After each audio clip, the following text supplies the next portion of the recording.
গল্প দৃষ্টির আলাপন। কলমে আদোয়াই বসার। পঞ্চম পর্ব। নিকষ কালো অন্ধকারের বলয় কেটে প্রকৃতিতে আলোড়ন সৃষ্টি করেছে মিঠা রোদ্দুর। শীতের প্রকট আজ ক্ষীণ। সকাল হতেই হইচই শুরু হয়ে গেছে শিকদার বাড়িতে। বহুদিন পর মৃতপ্রায় বাড়িটা যেন আজ প্রাণ ফিরে পেয়েছে। আনন্দধারা উপচে পড়ছে চারিপাশে। দিন শেষে রাত পার হলেই বাড়ির ছোট মেয়ের বিয়ে। মায়ের জাদুর পরশে ছন্নছাড়া রক্তিম আজ নতুন জীবন ফিরে পেয়েছে। আদরের ছোট বোনের বিয়ের দায়িত্ব মহানন্দে তুলে নিয়েছে নিজ কাঁধে। মেহমান থেকে শুরু করে বাড়ির প্রতিটা মানুষের নাস্তা করা শেষ। বাকি শুধু রক্তিম আর দৃষ্টি। ঘুম থেকে ওঠার পর এখন পর্যন্ত দৃষ্টি তার পাষাণ পুরুষের দেখা পায়নি।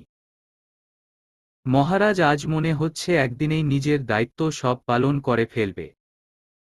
ঘরে যে তার নতুন বউ একা সেদিকে একটুও খেয়াল নেই। তার খেয়াল ছিলই বা কবে? সেই তো প্রথম দিন থেকেই পাষাণটা দৃষ্টির প্রতি উদাসীন। তবুও দৃষ্টির অবচেতন লোভী মন ভেবেছিল গত রাতের ঘটনার পর রক্তিম বুঝি মা বাবা বোনদের পাশাপাশি বউকেও আপন করে নিবে। কিন্তু সে গুড়ে বালি। দৃষ্টিকে আরও একবার হতাশার সাগরে ডুবিয়ে রক্তিম দেদারসে নিজের বোনের বিয়ের কাজকর্মে মশগুল। এদিকে বাড়ি ভর্তি মেহমানদের সামনে দৃষ্টি যেন এক ঘরে তোলা নতুন শোপিস। যার বিয়ে তার দিকে নজর না দিয়ে মানুষজন সকলেই তাকে নিয়ে পড়েছে। বউ কালো না সুন্দর, খাটো না লম্বা, চুল কেমন, হাত পায়ের নখ কেমন এসব নিয়ে বিস্তর গবেষণা শুরু করে দিয়েছে। কেউ কেউ নতুন বউয়ের রূপের প্রশংসায় পঞ্চমুখ। আবার কেউ কেউ রক্তিমের প্রথম স্ত্রী জেরিনের সাথে তুলনা করে দৃষ্টিকে নাকাল বানাতে উদ্গ্রীব। অনেকেই আবার যা ঘটেছিল তার সাথে আরও রংচং মাখিয়ে অতি উৎসাহের সাথে বউকে জানাচ্ছে তার স্বামী প্রথম স্ত্রীকে কতটা ভালোবাসত। জেরিন নামক মেয়েটার প্রেমে কতটা পাগল ছিল রক্তিম। দৃষ্টির অবুঝ মনটাকে জেরিন সম্পর্কিত একটা কথা যে কতটা ক্ষতবিক্ষত করছে তা যদি কেউ দেখত তবে হয়তো ওইসব পুরনো কাসুন্দি ঘাটার সাহস করত না। সে মুখে যতই বলুক রক্তিমের অতীত নিয়ে কোনো মাথা ব্যথা নেই তার। দিন শেষে আজ সেই অতীতের গল্প শুনে তবুও ভালোবাসার কাঙ্গাল হৃদয়টাতে অসহনীয় ব্যথার সৃষ্টি হচ্ছে। না পারছে নিজের স্বামী কেন্দ্রিক ওইসব রসালো প্রেমগাথা অতীত কথন সহ্য করতে। আর না পারছে কারো মুখের উপর কিছু বলতে। দৃষ্টিকে এই অসহনীয় পীড়া থেকে রক্ষা করতেই বোধহয় একসময় রেহানা বেগম উপস্থিত হয়। কারো দিকে না তাকিয়ে দৃষ্টির বাহু আঁকড়ে ধরে বসা থেকে উঠিয়ে তাড়া দিয়ে বলে, গল্প করার সময় অনেক পাবে। সকাল পেরিয়ে দুপুর হচ্ছে। এখনো না খেয়ে আছো? নিচে চলো। রক্তিম এসেছে, তার সাথে নাস্তাটা করে নাও। শাশুড়ির আগমনে দৃষ্টি যেন হাঁপ ছেড়ে বাঁচে। দ্রুত পা চালিয়ে শাশুড়ির পিছন পিছন বেরিয়ে যায়। ডাইনিং টেবিলে একমনে নিচে তাকিয়ে রক্তিম খেতে ব্যস্ত। তার ঠিক পাশের চেয়ারটাতেই দৃষ্টিকে বসিয়ে দেয় রেহানা বেগম। একটা প্লেট এগিয়ে দিয়ে বলে, একদম লজ্জা করবে না। পেট ভরে খেয়ে উঠবে। সাথে আমার ছেলের যা লাগে তাও এগিয়ে দিবে। কে কি বলল না বলল এসব নিয়ে মাথা না ঘামিয়ে আমার ছেলেকে নিয়ে আর নিজেকে নিয়ে ভাবো শুধু। মনে করো তোমরা দুজন ছাড়া তোমার আশেপাশের সব অদৃশ্য। পাড়া প্রতিবেশী আত্মীয়স্বজনের কাজই হলো খুঁচিয়ে খুঁচিয়ে তিলকে তাল বানিয়ে এটা সেটা বলে সংসারে আগুন লাগানো। ওদের কথায় কান দিবে না একদম। মায়ের কথায় খাওয়া থামিয়ে চিন্তিত মুখে মাথা তুলে তাকায় রক্তিম। ভরাট কণ্ঠে জানতে চায়, কি হয়েছে মা? কি আর হবে?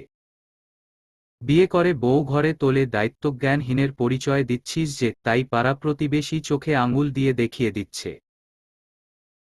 কথা কাটিয়ে রেহানা বেগম তাড়াহুড়ো করে এটুকু বলেই প্রস্থান করে সেখান থেকে।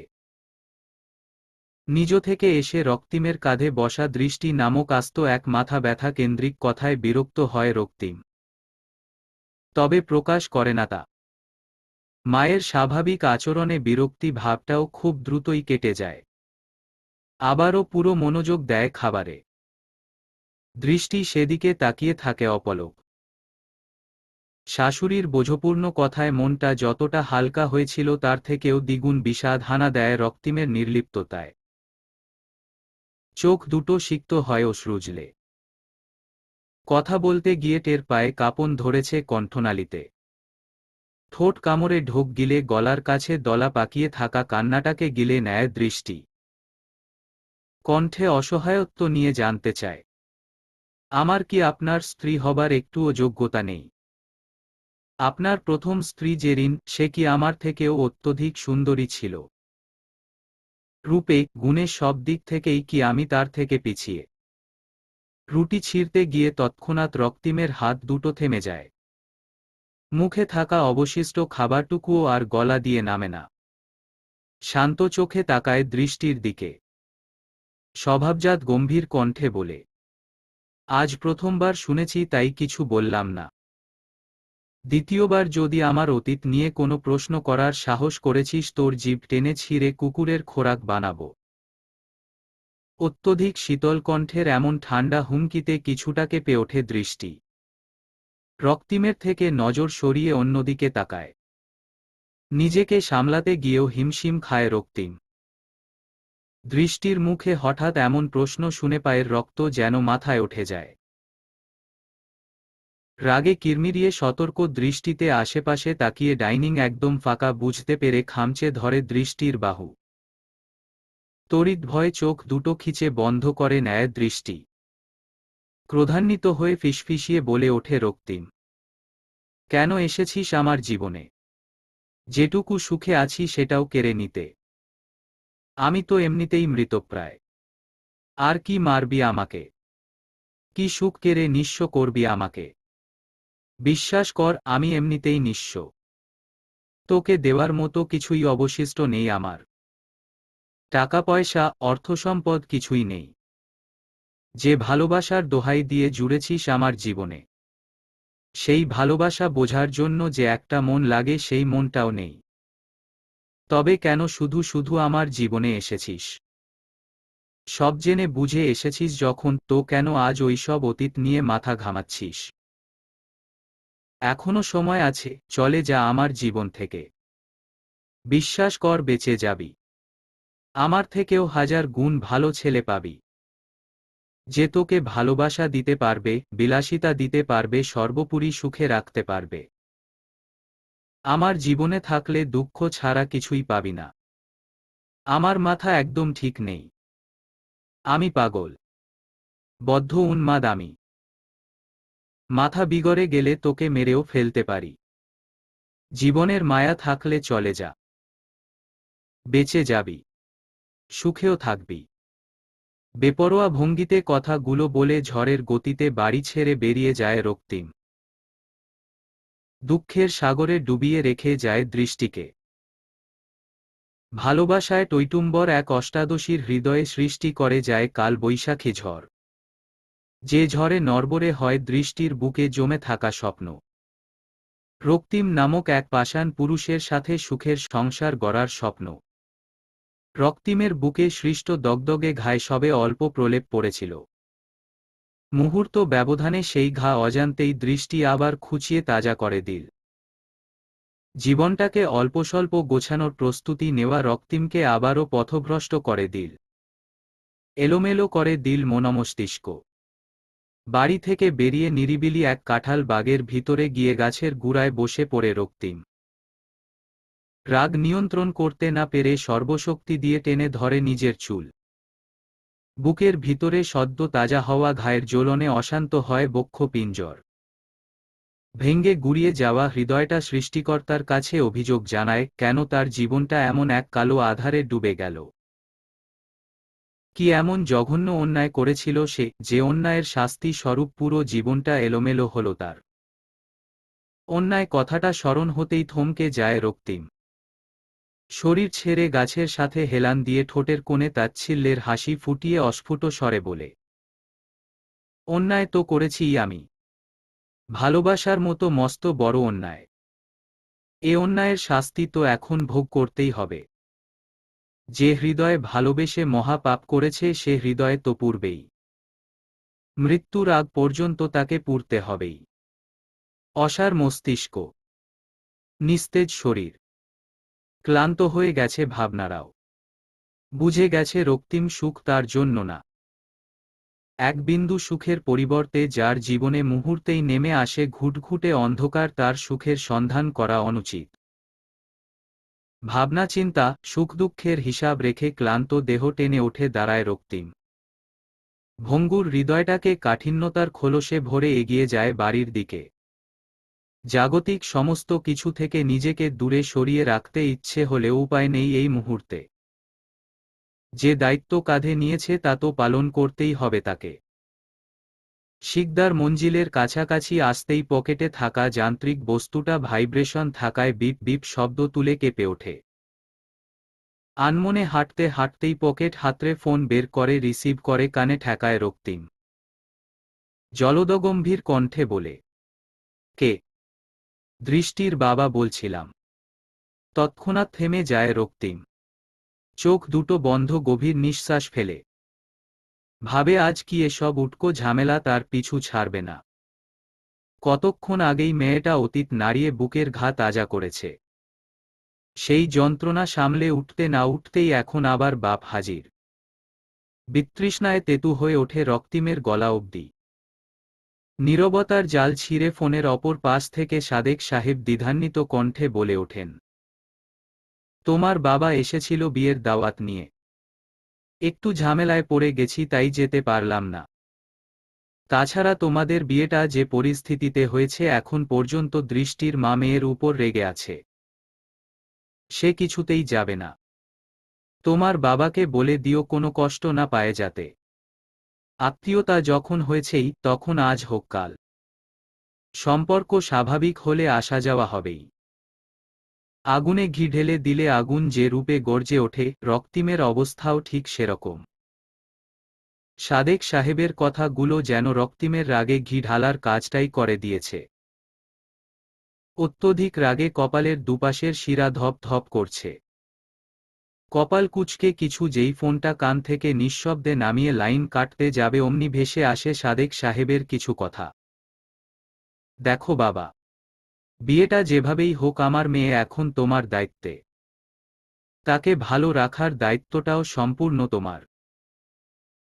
তুমি কেমন তা আমার জানার প্রয়োজন নেই।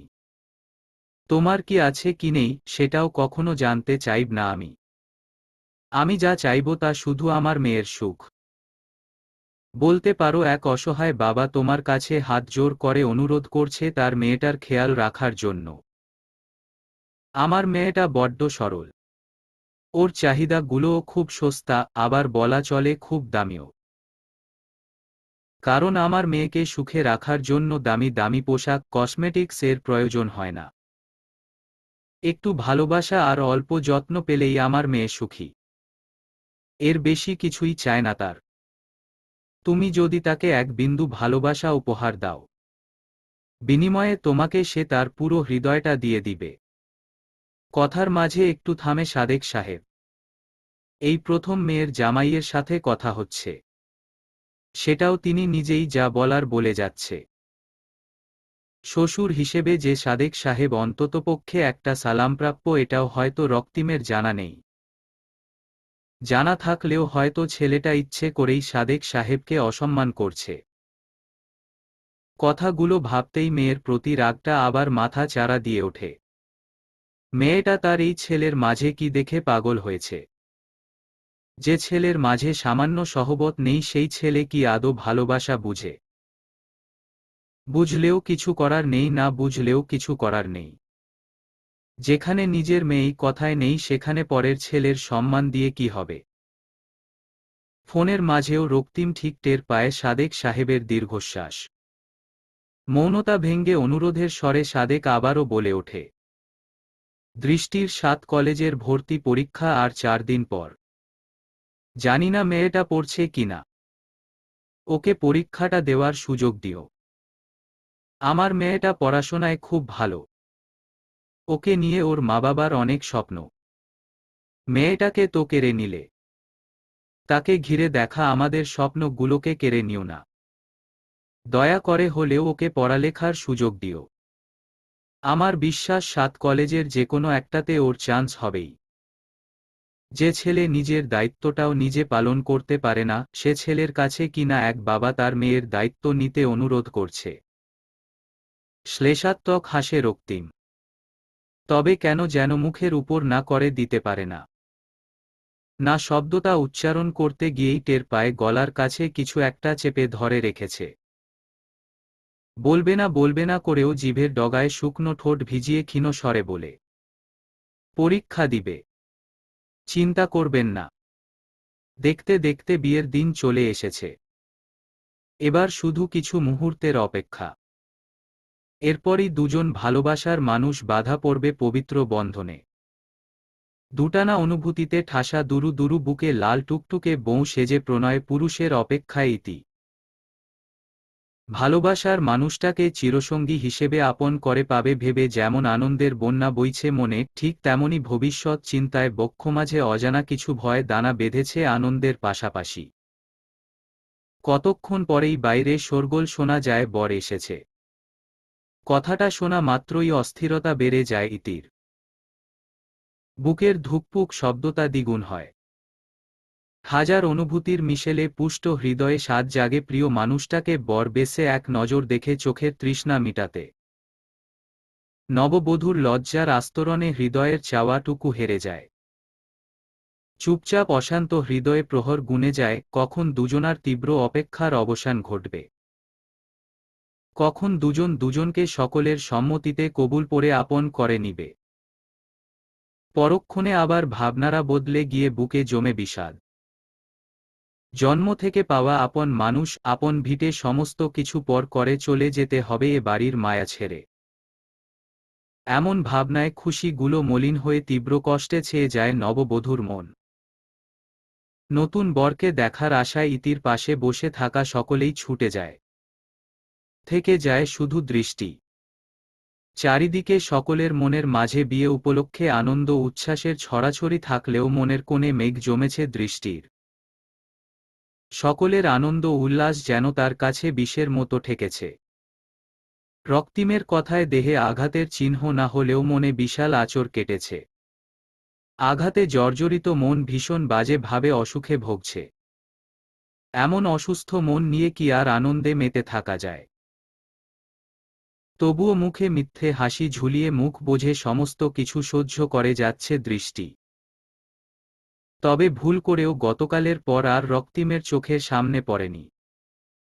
পাষাণ পুরুষের প্রেমে পাগল প্রায় দৃষ্টি এবার দাঁতে দাঁত চেপে মনকে শাসিয়েছে। প্রতিজ্ঞা করেছে আর অপমানিত হতে যাবে না ওই মানুষটার সামনে। যতদিন পর্যন্ত পাষাণটা নিজে থেকে দৃষ্টিকে কাছে না ডাকবে, ঠিক ততদিন পর্যন্ত প্রয়োজনে বেহায়া মনকে শিকল পরিয়ে হলেও ওই পাষাণটার থেকে দূরে সরিয়ে রাখবে। এমন একটা শক্ত প্রতিজ্ঞা করার মাঝেও দৃষ্টির বেলাজ বেহায়া মনটা লজ্জা শরমের মাথা খেয়ে প্রশ্ন করে বসে, ওই পাষাণ শিকদার যদি কখনো তোকে নিজ থেকে কাছে না ডাকে, তবে কি তাকে ছেড়ে যাবি? বিপরীতে দৃষ্টি নিজেই নিজেকে শাসিয়ে মনের ভাবনাগুলোকে পাত্তা না দেওয়ার প্রয়াস চালিয়ে বিড়বিড়িয়ে বলে, যদি ওই পাষাণটা তাকে কখনো না ডাকে, তবে সে বুঝে নিবে ওই মানুষটা সত্যিকার অর্থেই হৃদয়হীন। হৃদয় নেই দেখেই দৃষ্টি নামক আস্ত এক ভালোবাসার খনিকে সে উপেক্ষা করতে পেরেছে। দৃষ্টিও মস্ত বড় পাপ করেছে এমন হৃদয়হীন পুরুষকে নিজের কোমল মন দিয়ে। সেই পাপের প্রায়শ্চিত্ত হিসেবেই ধরে নিবে ভালোবাসার মানুষের অবহেলা। সবাই ভালোবেসে সুখ পায়, সে না হয় দুঃখই পেল।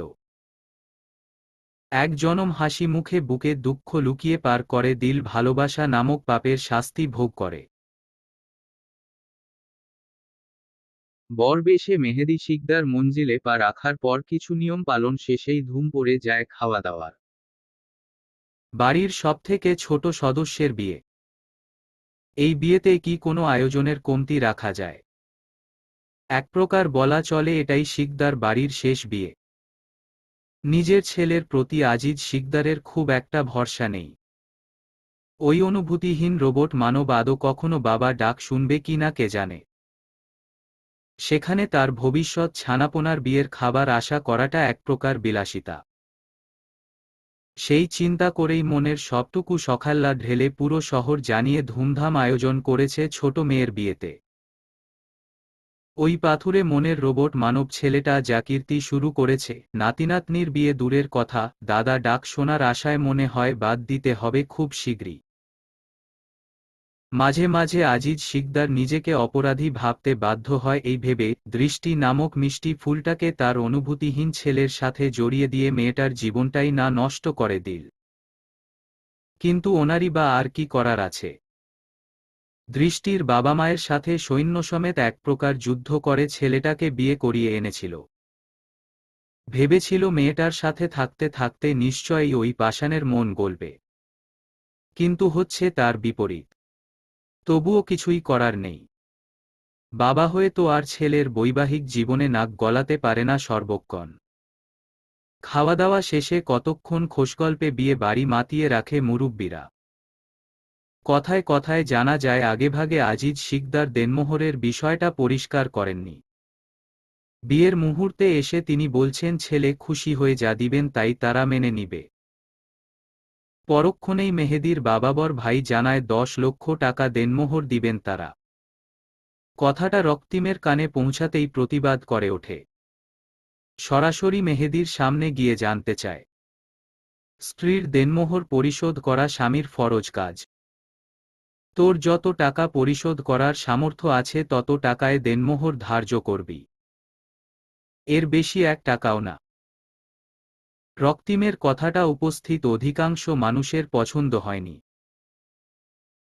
প্রায় অর্ধেকেই ভাবছে ছেলের বাবা ভাই যখন চাচ্ছে তখন মেয়ের ভাই হিসেবে সে কেন বিরোধিতা করবে।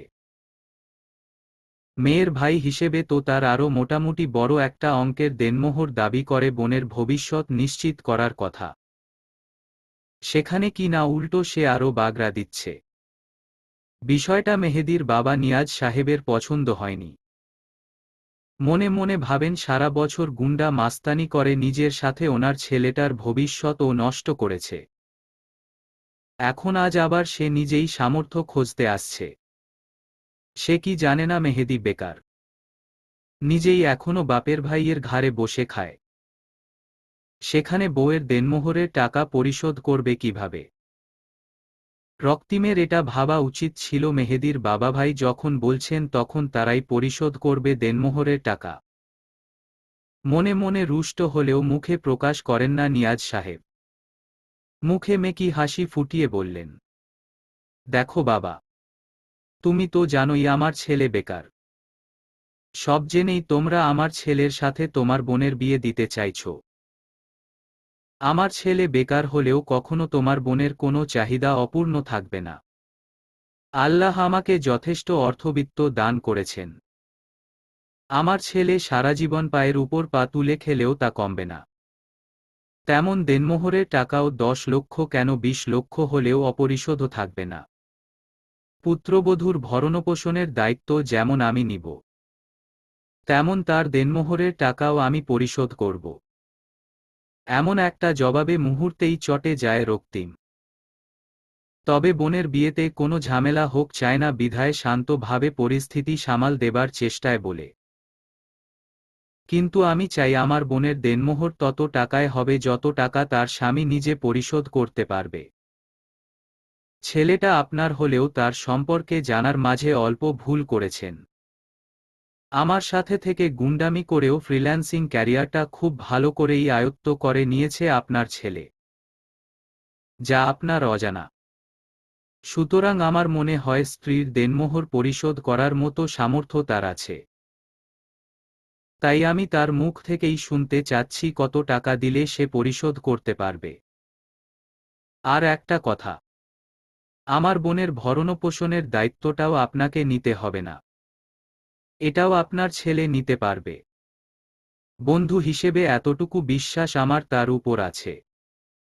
ছেলের যুক্তিতে সন্তুষ্ট হাসেন আজিজ শিকদার। নিয়াজ সাহেবকে মানাতে বিনয়ী স্বরে বলে, বিআই সাহেব, লোক দেখানো অল্প সুনামের জন্য লাখ লাখ টাকা দেনমোহর চাপিয়ে দেওয়া ঠিক না। হাদিসেও এটাই বর্ণিত। স্বামীর যতটা সামর্থ্য আছে সেই হিসেবেই দেনমোহর ধার্য করা। আপনার ছেলের যদি 1 টাকা দেওয়ার সামর্থ্য হয় আমি তাতেও খুশি। ওইসব দেনমোহর বড় বিষয় না। বড় বিষয় হলো আমার মেয়ের সুখ। আপনার ছেলের সাথে আমার মেয়ে সুখে থাকলেই হবে। আর কিছুই চাই না। 1 কথা 2 কথায় কখন না জানি বড় কোনো ঝামেলা বেঁধে যায়। সেই ঝামেলার জের ধরে না আবার পেয়ে গিয়েও প্রেয়সীকে হারিয়ে ফেলতে হয় ভয় হয় মেহেদীর। পরিস্থিতি সামাল দিতে দ্রুত বলে ওঠে, 1.5 লাখ টাকা দিতে পারবো আমি। আব্বা প্লিজ, আর কোনো অমত করবেন না। আমিও চাই আমার স্ত্রীর দেনমোহর আমার নিজের টাকায় পরিশোধ করব। ছেলের সোজা জবাবে আধার ছেয়ে আসে নিয়াজ সাহেবের মুখে। ভাবে লোকসমাজে কতটা অসম্মান হবে তার। পাড়া প্রতিবেশী সবাই বলবে লাখ লাখ টাকার মালিক হয়েও ফকিরের মতো সামান্য কয়টা টাকা দেনমোহর দিয়ে ছেলের বউ ঘরে তুলেছে। তবে এই মুহূর্তে কিছু বলাও যাবে না। ছেলেই যেখানে ভরা মজলিসে সম্মতি দিয়ে দিয়েছে, সেখানে নিয়াজ সাহেব অমত পোষণ করলে বিষয়টা বিচ্ছিরি হয়ে যাবে। সেই ভেবেই সম্মতি দিয়ে দেয়। বিয়ের আসল কার্যক্রম শুরু হয়। ইতিকে নিচে নিয়ে আসার জন্য তাগিদ দেওয়া হয়। বিয়ের ভারী লেহেঙ্গার কিছুটা ভার একপাশে উঁচিয়ে ধরে ননদিনীকে সাপোর্ট দিয়ে সিঁড়ি বেয়ে নিচে নিয়ে আসে দৃষ্টি। শিকদার বাড়ির ছোট রাজকন্যার নবরূপে মন্ত্রমুগ্ধ হয়ে তাকিয়ে থাকে উপস্থিত সকলেই। শিকদার বাড়ির মেয়ের পাশাপাশি তার পাশে থাকা বউয়ের রূপের প্রশংসার গুঞ্জন সৃষ্টি হয় গুটিকয়েক আত্মীয়র মাঝে। শত মানুষের ভিড়ের মাঝেও প্রয়সীর বধূ রূপে থমকায় মেহেদী। তাকে এভাবে মুগ্ধ হয়ে এক নজরে তাকিয়ে থাকতে দেখে ঠাট্টাহাসির রোল পড়ে যায় মুহূর্তে। মেহেদীর সেদিকে কোনো ধ্যান জ্ঞান নেই। পাত্তা দেয় না কারো হাসি ঠাট্টা। তার এত বছরের প্রেম সাধনা আজ পূর্ণতা পেতে চলেছে। তার প্রেয়সী তার জন্যই আজ নিজের সমস্ত রূপ উজাড় করে সেজেছে। তবে সে দেখবে না তো কে দেখবে? মেহেদীর এমন নির্লজ্জ চাহনি চোখ তুলে একবার তাকিয়ে দেখেই লজ্জায় নত যেন হয় ইতি। নিচে নেমে রক্তিমকে দেখতে পেয়ে বরকনে দুজনকে পাশাপাশি বসিয়ে দূরে সরে যায় দৃষ্টি। মুহূর্তেই শান্ত হয়ে ওঠে পরিবেশ। সকলের মনোযোগ কাজীর কথায়। বিয়ের কার্যক্রম শুরু করে কাজী। মেহেদীর উদ্দেশ্যে উচ্চস্বরে বলে ওঠেন, 1.5 লক্ষ টাকা দেনমোহর ধার্য করিয়া আপনি নিয়াজ উদ্দিন সাহেবের ছোট পুত্র মেহেদী হাসান এমপি আজিজ শিকদারের ছোট কন্যা ইশরাত ইতিকে বিবাহ করিতে রাজি থাকলে বলুন আলহামদুলিল্লাহ কবুল। নীরব পরিবেশে উপস্থিত সকলেই উৎসুক দৃষ্টিতে মেহেদীর দিকে তাকিয়ে অপেক্ষায় তার মুখ থেকে কবুল শব্দটা শোনার। কারো দিকে না তাকিয়ে কৃতজ্ঞতার দৃষ্টিতে এক পলক রক্তিমের দিকে তাকায় মেহেদী। রক্তিম নির্বাক, কাটকাট ভঙ্গিতে বুকে হাত গুজে বোনের পাশে দাঁড়িয়ে। মেহেদীকে তার দিকে তাকাতে দেখেও কোনো নড়চড় হয় না, বরং আগের থেকেও শানিত হয় চোখের দৃষ্টি। মেহেদী নিজে থেকেই ভেবে নেয় রক্তিমের ওই কঠোর দৃষ্টির মানে। চোখের চাহনিতেই গুন্ডা শিকদার তাকে জানিয়ে দিচ্ছে, আমার বোনের মুখে আজীবন হাসি ফোটানোর দায়িত্ব নিতে পারলেই কবুল বলবি, নইলে না। বিয়ের পর যদি কোনোদিন বোনকে কাঁদতে দেখি তবে সেদিনই হবে তোর শেষ দিন। রক্তিমের চোখের ভাষা বুঝতে পেরে নড়েচড়ে বসে মেহেদী নিজেও আত্মবিশ্বাসের সাথে তাকায় তার চোখে। বুক ফুলিয়ে একটা দম নিয়ে সকলের অপেক্ষার অবসান ঘটিয়ে বলে ওঠে, আলহামদুলিল্লাহ কবুল। সাথে সাথে কেঁপে ওঠে ইতি। ভালো লাগার এক শীতল শিহরণ বয়ে যায় পুরো শরীরে। পরপর 3 বার মেহেদীর কবুল পড়া শেষে সকলেই উৎসুক নজরে তাকায় ইতির দিকে। সুখ-দুঃখের অদ্ভুত এক সংমিশ্রণে একটু সময় নিয়ে ইতি নিজেও 3 বার কবুল বলে প্রণয় পুরুষকে স্বামী হিসেবে গ্রহণ করে নেয়। হাসি ফোটে ওঠে সকলের মুখে। বিদায়ের সুর বাজতেই কান্নার রুল পড়ে শিকদার বাড়িতে। বাবার আদরের রাজকন্যা, মায়ের আদরের দস্যি মেয়ে, ভাইয়ের আদরের ছোট্ট বোনটা সমস্ত সম্পর্ক পিছনে ফেলে স্বামীর হাত ধরে পা বাড়ায় নতুন সংসারে। নিজের বাড়ি, নিজের মানুষগুলোকে ছেড়ে যেতে ফুট ফাটে ইতির। কান্নায় মূর্ছা যায়। তবুও সব বন্ধন ছিন্ন করে যেতে হয় নতুন জীবন সাজাতে। বরযাত্রী বিদায় নিতেই খুব কাছের দুই একজন আত্মীয় ছাড়া অন্যরাও একে একে বিদায় নেয়।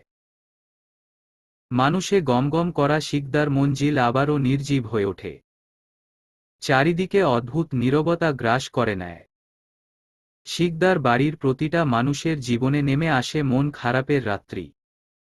খেয়ে দেয়ে নিজের মতো করে নিশ্চুপ হয়ে ইতির রুমে শুয়ে পড়ে দৃষ্টি। মাত্র 3 দিনের পরিচয়ও আজ ইতির বিদায় অদ্ভুতভাবে মন খারাপ অনুভব করে দৃষ্টি। চোখের তারাই ভেসে ওঠে তার সেই বিদায় মুহূর্তের দৃশ্য। আজ যেভাবে ইতি বিদায় নিল বাড়ি ছেড়ে, সেভাবেই তো তার বিদায় হয়েছিল। পরমুহূর্তে মনে পড়ে, এভাবে না। ইতি বধূ বেশে সকলের সম্মতিতে ধুমধাম অনুষ্ঠানের মধ্য দিয়ে স্বামীর হাত ধরে বিদায় নিয়েছে। আর সে তো মা বাবাকে কষ্ট দিয়ে সাধারণ ঘরে পরা 3 পিস পরে শ্বশুরের হাত ধরে বিদায় নিয়েছিল। বউ সাজে স্বামীর হাত ধরে যেমন বাপের বাড়ি থেকে স্বামীর বাড়ি আসার ভাগ্য হয়নি তার, তেমনি এখনো স্বামীর ভালোবাসা পাবার ভাগ্যটাও হয়নি। আদৌ হবে কিনা সেটাও জানা নেই। অলস মস্তিষ্ক এমন হাজারটা ভাবনা চিন্তার উৎপাত ঘটিয়ে মন খারাপের মাত্রা বাড়িয়ে দেয় দৃষ্টির। অর্ধরাত পর্যন্ত নির্ঘুম কাটে। আজানের আগ মুহূর্তে মস্তিষ্ক ক্লান্ত হয়ে ভাবনা ঘর বন্ধ করে। ঘুম নামে 2 চোখে। মনে হয় সবেই চোখ দুটো লেগেছে। এর মাঝেই কানে ভাসে নিচে থেকে শোরগোলের আওয়াজ আসছে। কিছুটা বিরক্ত হয়ে চোখ খুলে দেয়ালে ঝুলানো ঘড়ির দিকে তাকিয়ে দেখে বেলা 10টা। হুড়মুড়িয়ে ওঠে বসে দৃষ্টি। শ্বশুর বাড়িতে নতুন বউ হয়ে এত বেলা অবধি ঘুমাচ্ছে সে। না জানি উপস্থিত গুটিকয়েক আত্মীয় কত মন্দা রটাচ্ছে। কথাটা ভেবেই ঝটপট ফ্রেশ হয়ে নিচে নামতে উদ্যত হয়। সময় গড়ানোর সাথে সাথে নিচে থেকে আসা আওয়াজ তীব্র হয়। সাথে বাড়ে দৃষ্টির পায়ের গতি। সিঁড়ির কাছে গিয়ে নিচের দৃষ্টিকোণ হতেই থমকে যায় দৃষ্টি। 3-4 জন পুলিশ ঘিরে ধরেছে রক্তিমকে। নিশ্চল মস্তিষ্কে কতক্ষণ বোকার মতো তাকিয়ে থেকে আচমকায় ক্রস্ত পায়ে নিচে নামতে নামতে চেঁচিয়ে ওঠে, কি হয়েছে এখানে? পুলিশ কেন বাড়িতে? দৃষ্টির উপস্থিতি টের পেয়ে শিকদার মঞ্জিলের সকলেই তটস্থ হয়। রেহানা বেগম দ্রুত দৃষ্টির কাছে এসে তাকে ফের উপরে নিয়ে যাবার চেষ্টা করে বলে, কিছুই হয়নি। বাড়ির নতুন বউ তুমি। এসব ঝামেলা দেখতে হবে না। তোমার শ্বশুর আছেন, উনি সবটা সামলে নিবে। আমার সাথে রুমে চলো তুমি। শাশুড়িকে সম্পূর্ণ উপেক্ষা করে জোর খাটিয়ে নিচে নেমে আসে দৃষ্টি। রক্তিমের সামনে দাঁড়িয়ে আতঙ্কিত হয়ে প্রশ্ন করে, কি হয়েছে বলুন আমাকে। পুলিশ কেন এসেছে? আর আপনাকেই বা এভাবে ঘেরাও করে রেখেছে কেন? কি করেছেন আপনি?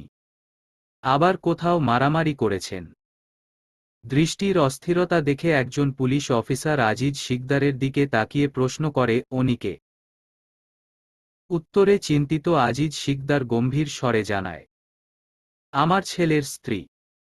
একটু থেমে আবারও উদ্গ্রীব হয়ে বলে, দেখুন অফিসার, কেস রিওপেন হয়েছে, এর কোনো নোটিশ আমরা পাইনি।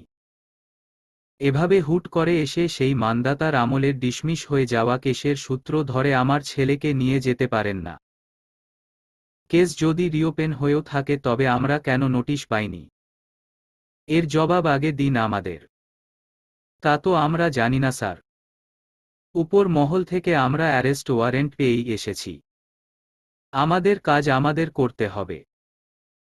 আপনি যদি বাধা দিতে আসেন তবে হয়তো বিষয়টা আরও জটিল হবে। বুঝতেই পারছেন আপনার ছেলে মার্ডার কেসের আসামি। এই মুহূর্তে আপনি বাধা দিয়ে কিছুই করতে পারবেন না। উল্টো আপনি নিজেও একজন খুনিকে সাপোর্ট করার অপরাধে এমপি পদ হারাতে পারেন। অফিসারের কথাগুলো শোনা মাত্রই যেন দৃষ্টির মাথায় মস্ত বড় আকাশটা ভেঙে পড়ে। অনুভূতি শূন্য নিস্তেজ কণ্ঠে জানতে চায়, কিসের মার্ডার কেস? প্রায় 2.5 বছর আগে আপনার স্বামী ওনার প্রথম স্ত্রী জেরিন এবং ভাই সংগ্রাম শিকদারকে কুপিয়ে হত্যা করেছে। সেই কেসে তখন আপনার শ্বশুর মিথ্যে প্রমাণ দিয়ে ছেলেকে নির্দোষ প্রমাণ করে ছাড়িয়ে এনেছিল। কিন্তু সেটা জেরিনের পরিবার মেনে নেয়নি। ওনারা আবার নতুন করে কেস ওপেন করেছে।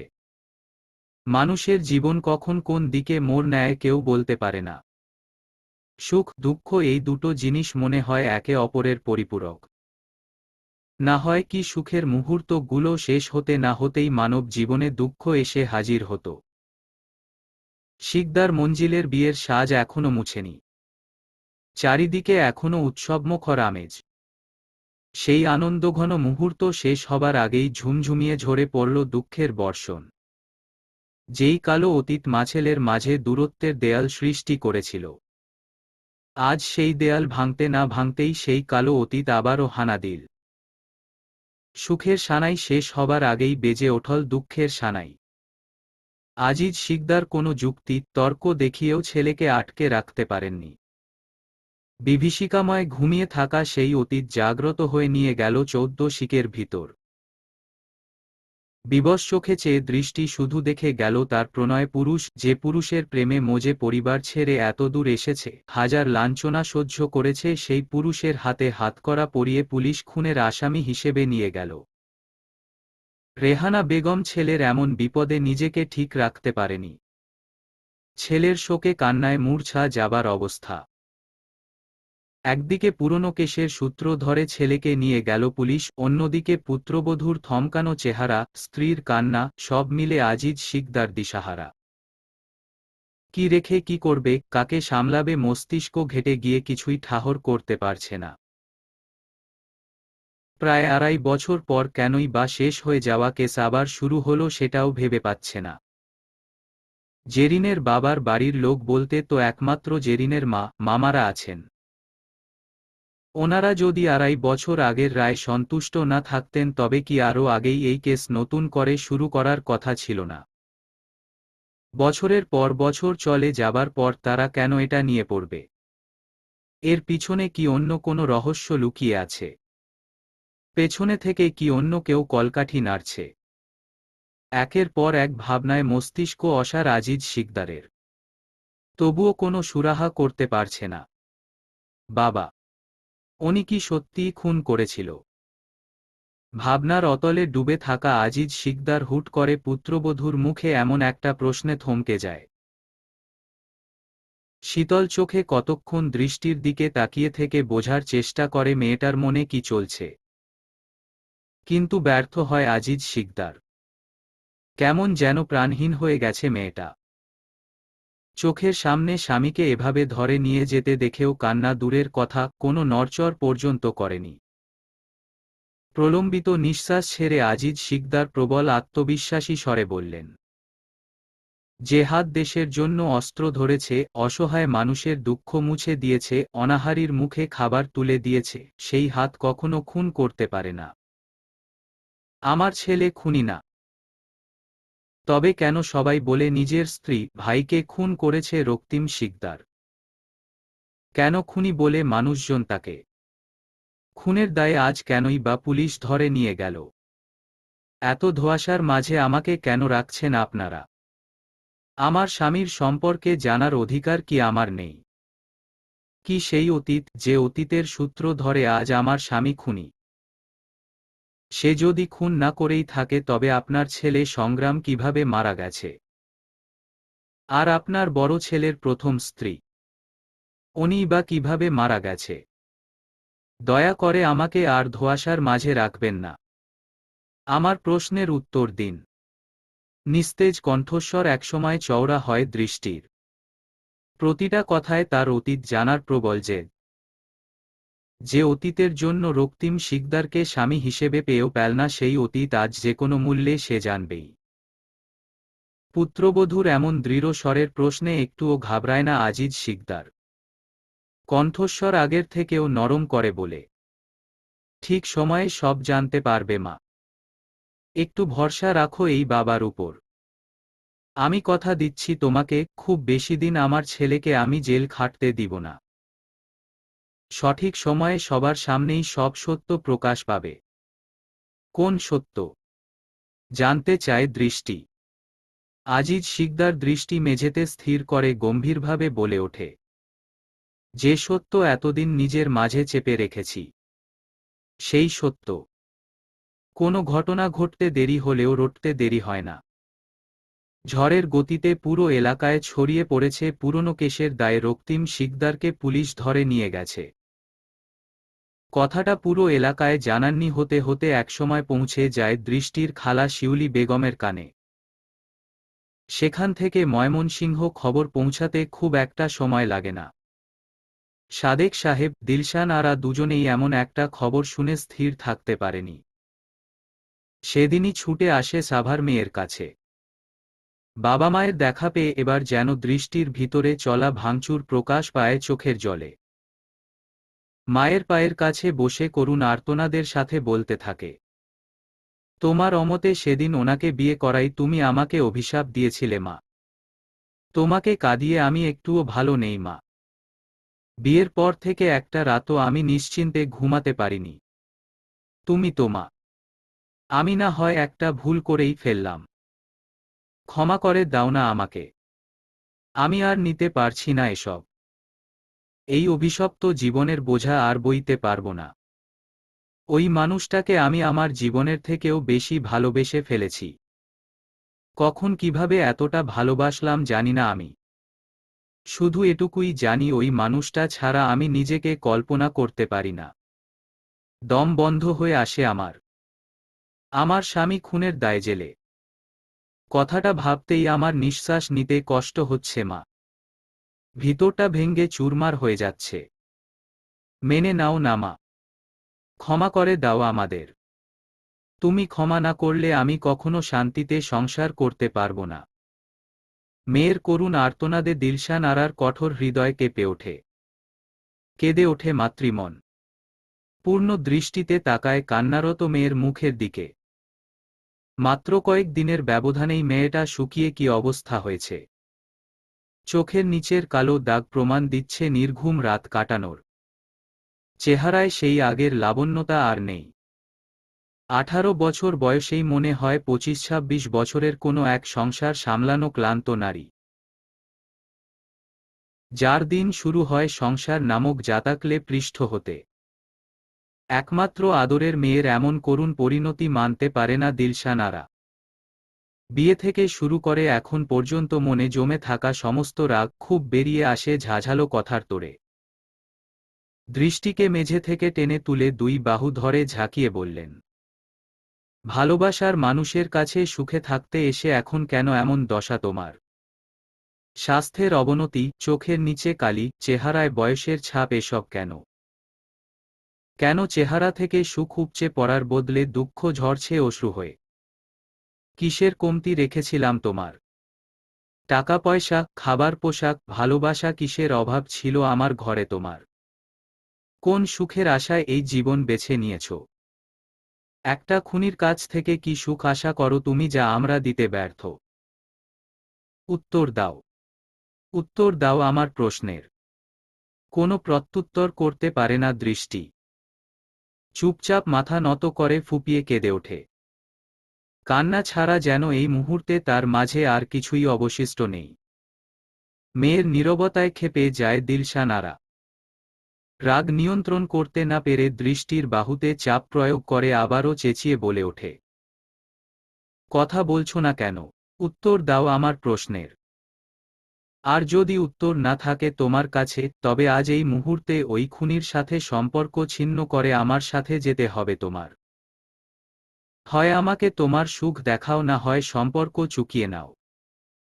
সম্পর্ক ছিন্ন করার কথা শুনে দৃষ্টি সহ আজিজ শিকদার, রেহানা বেগম সকলেই চমকে ওঠে। প্রতিবাদ করে ওঠে আজিজ শিকদার, এসব কি ধরনের কথা আপা? সম্পর্ক ছিন্ন করবে মানে কি?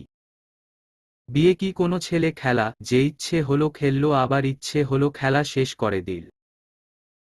সেই প্রথম দিন থেকে আপনি বারবার আপনার কথায় নিজেকে ভুল প্রমাণ করে আসছেন। একজন সম্মানিত কলেজের প্রভাষক হিসেবে এমন কথা কাজ আপনার মানায় না। সাধারণ জনতা ভেবে ক্ষমতার দাপট দেখিয়ে পরিবারের অমতে একটা মেয়েকে জোর করে নিজের খুনি ছেলের সাথে বিয়ে দেওয়াটা কি একজন এমপি হিসেবে আপনার মানায়? অন্য কারো দিকে আঙুল তোলার আগে নিজের দিকটা ভেবে নিবেন। না হয় নিজের জালে নিজেই ফাঁসবেন। ভাববেন না আমার সাথে অন্যায় করে পার পেয়ে গেছেন দেখে সব জায়গায় পার পেয়ে যাবেন। চোখ বুজে সবটা হজম করে নেয় আজিজ শিকদার। ভুল সত্যিই আজিজ শিকদার নিজেও করেছে। আসলেই দিলশান আরাকে প্রশ্নবিদ্ধ করার আগে নিজের দিকে তাকানো উচিত ছিল। খুব বড় মুখ করে তো দাপট দেখিয়ে মেয়েটাকে ছেলের বউ করে এনেছিল। কিন্তু দুঃখ ছাড়া কিছুই দিতে পারল না আজ পর্যন্ত মেয়েটাকে। অথচ জীবনে প্রথম ক্ষমতার অপব্যবহার করে দাপট দেখিয়ে মেয়েটার ভালোবাসার পূর্ণতা দেবার জন্যই নিজের ছেলের সাথে জুড়িয়ে দিয়েছিল। ভেবেছিল মেয়েটাও সুখী হবে, পাশাপাশি ছেলেটাও হয়তো এবার বদলে যাবে। মনের সুখ সবথেকে বড় সুখ মা। আমার রূপ লাবণ্যতা দিয়ে কি হবে যদি আমার মনেই শান্তি না থাকে? ওই মানুষটার সাথে আমি সুখে আছি, ভালো আছি। মনের দিক থেকে আমি তৃপ্ত। আত্মতৃপ্তি ছাড়া আমি আর কিছুই চাই না মা। তুমি দয়া করে আর কখনো এসব কথা বলবে না। খুনি হোক আর যায় হোক, ওই খুনি রক্তিম শিকদারটাকেই আমি ভালোবাসি। যেখানে পুরো মানুষটাকেই আমি ভালোবাসি সেখানে তার খুনের অপবাদে কিভাবে আমার ভালোবাসা বদলে যাবে? একমাত্র মৃত্যু ছাড়া ওই মানুষটার জীবন থেকে আমি কখনো সরব না মা। তুমিও দয়া করে আমাদের আলাদা করার বৃথা চেষ্টা করো না। আমাকে ক্ষমা করতে না পারো, সুখী হবার দোয়া করতে না পারো, কোনো অভিযোগ তুলব না তোমার প্রতি। তবুও দয়া করে দুজনকে আলাদা করার বৃথা চেষ্টা করো না। পুরো দেশ জুড়ে তুমুল আলোচনা সমালোচনার ঝড় উঠেছে। বিষয়বস্তু একটাই, সাভারের নবনির্বাচিত এমপি আজিজ শিকদারের বড় ছেলে একজন খুনি। নিজের ছোট ভাই এবং সহধর্মিণীকে নিজ হাতে নিষ্ঠুরভাবে খুন করেছিল 2.5 বছর আগে। সেই খুনের প্রত্যক্ষদর্শী স্বয়ং এমপি আজিজ শিকদার। সবটা জানার পরও মেয়র থাকাকালীন সময়েই ক্ষমতা আর টাকার জোরে সত্যকে মিথ্যে প্রমাণ করে খুনি ছেলের দোষ ঢেকেছে। একজন খুনিকে ইন্ধন দিয়ে সে নিজেও সমান অপরাধী। এমন একজন মানুষ কিছুতেই এমপি হতে পারে না। যে দুর্নীতিকে প্রশ্রয় দেয় সে কিভাবে দেশকে দুর্নীতিমুক্ত করবে? ইতিমধ্যে নির্বাচন কমিশন থেকে নোটিশ চলে এসেছে, ঘটনা যদি সত্য প্রমাণিত হয় এবং ছেলের বিরুদ্ধে যদি আজিজ শিকদার সাক্ষী না দেয় তবে এমপি পদ থেকে বাতিল করা হবে। চারদিক থেকে সকল চাপ একসাথে আসতে শুরু করেছে। আর প্রেস মিডিয়া তো আছেই। মিডিয়ার লোকজন যেন শিকদার বাড়ির আশেপাশে প্রতি মুহূর্ত উত পেতে থাকে। এমন অস্বাভাবিক পরিস্থিতির মুখে পড়ে আজিজ শিকদার হতাশায় জর্জরিত। ছেলেকে বাঁচাবে না নিজে বাঁচবে নাকি মিডিয়ার সামনে নিজেকে নির্দোষ প্রমাণ করে জনগণের মুখ বন্ধ করবে? সর্বদা নীরব শান্ত থেকে নিজের বুদ্ধিমত্তা কাজে লাগিয়ে যেকোনো অনুকূল পরিস্থিতি সামলে নেওয়া আজিজ শিকদার আজ কোনো কূল খুঁজে পাচ্ছে না। একের পর এক ঘটনায় মস্তিষ্ক জট পাকিয়ে নিস্তেজ হয়ে আছে। শুধু আজিজ শিকদার একা না। রক্তিমের সাথে চলা প্রতিটা ছেলে বর্তমান পরিস্থিতির জাতাকলে বুদ্ধিহীন। তবুও কেউ থেমে নেয়। মেহেদী, রাকিব, জাবির, শান্ত প্রত্যেকে নিজেদের মতো সমাধান খোঁজার চেষ্টায় মত্ত। ভাইয়ের খবর শোনার সাথে সাথেই ইতি নিজের নতুন সংসার ছেড়ে ছুটে আসে শিকদার বাড়ি। এখন পর্যন্ত মেহেদী নিজেও শিকদার বাড়িতে পড়ে আছে। প্রাণপ্রিয় বন্ধুর এমন একটা অবস্থায় কিছুতেই স্থির থাকতে পারেনি। নিস্তেজ হয়ে স্টাডি রুমে বসে আছে আজিজ শিকদার। উত্তরে জানালার থাই গ্লাস সরানো। পৌষের সকালের হিম হাওয়া এসে শরীর কাঁপিয়ে যাচ্ছে। সেদিকে কোনো হুঁশ নেই আজিজ শিকদারের। এক ধ্যানে জানালা গলিয়ে দৃষ্টি যতদূর যাচ্ছে স্থির তাকিয়ে নিজ ভাবনায় মত্ত। শান্ত রুমটাতে অশান্ত হাওয়া নিয়ে একসময় হুড়মুড়িয়ে ঢুকে পড়ে মেহেদী, সাথে জাবির। ব্যস্ত ভঙ্গিতে ডেকে ওঠে আজিজ শিকদারকে। বাবা। ভাবনাচ্যুত হয় আজিজ শিকদার। নির্বাক দৃষ্টিতে ঘাড় ঘুরিয়ে তাকায় মেহেদীর দিকে। শীতল স্বরে জানতে চায়, কিছু জানতে পেরেছ? মেহেদীর চোখের দৃষ্টি চঞ্চল। অত্যধিক উত্তেজনায় বুকের ভিতরটাও ধরফর করছে। বার কয়েক ঢোক গিলে শুকনো গলাটা ভিজানোর প্রয়াস চালিয়ে বলে, যা ভেবেছিলাম তাই। কথাটা শুনে কিছুটা ধাতস্থ হয় আজিজ শিকদার। বসা থেকে ওঠে প্রশ্নাত্মক চোখে তাকিয়ে জানতে চায়, কিভাবে বুঝলে? সন্দেহজনক কিছু পেয়েছ? থানায় যে কনস্টেবলটাকে টাকা খাইয়ে হাত করেছিলাম, খবরটা উনিই জানিয়েছে। কাল রাতে লিয়াকত বিল্লাহ থানায় গিয়েছিল। তাছাড়া রাকিবকে যে পাঠিয়েছিলাম জেরিনের মামার বাড়ির দিকে লক্ষ্য রাখতে। রাকিব নিজেও আজ সকালে লিয়াকত বিল্লাহকে জেরিনের মামার সাথে দেখেছে। চিন্তায় ভাঁজ হয়ে থাকা কপালদ্বয় মসৃণ হয় আজিজ শিকদারের। ঠোঁটের কোণে ভেসে ওঠে বক্র হাসির রেখা। মাথা ঝাঁকিয়ে বললেন, জানতাম।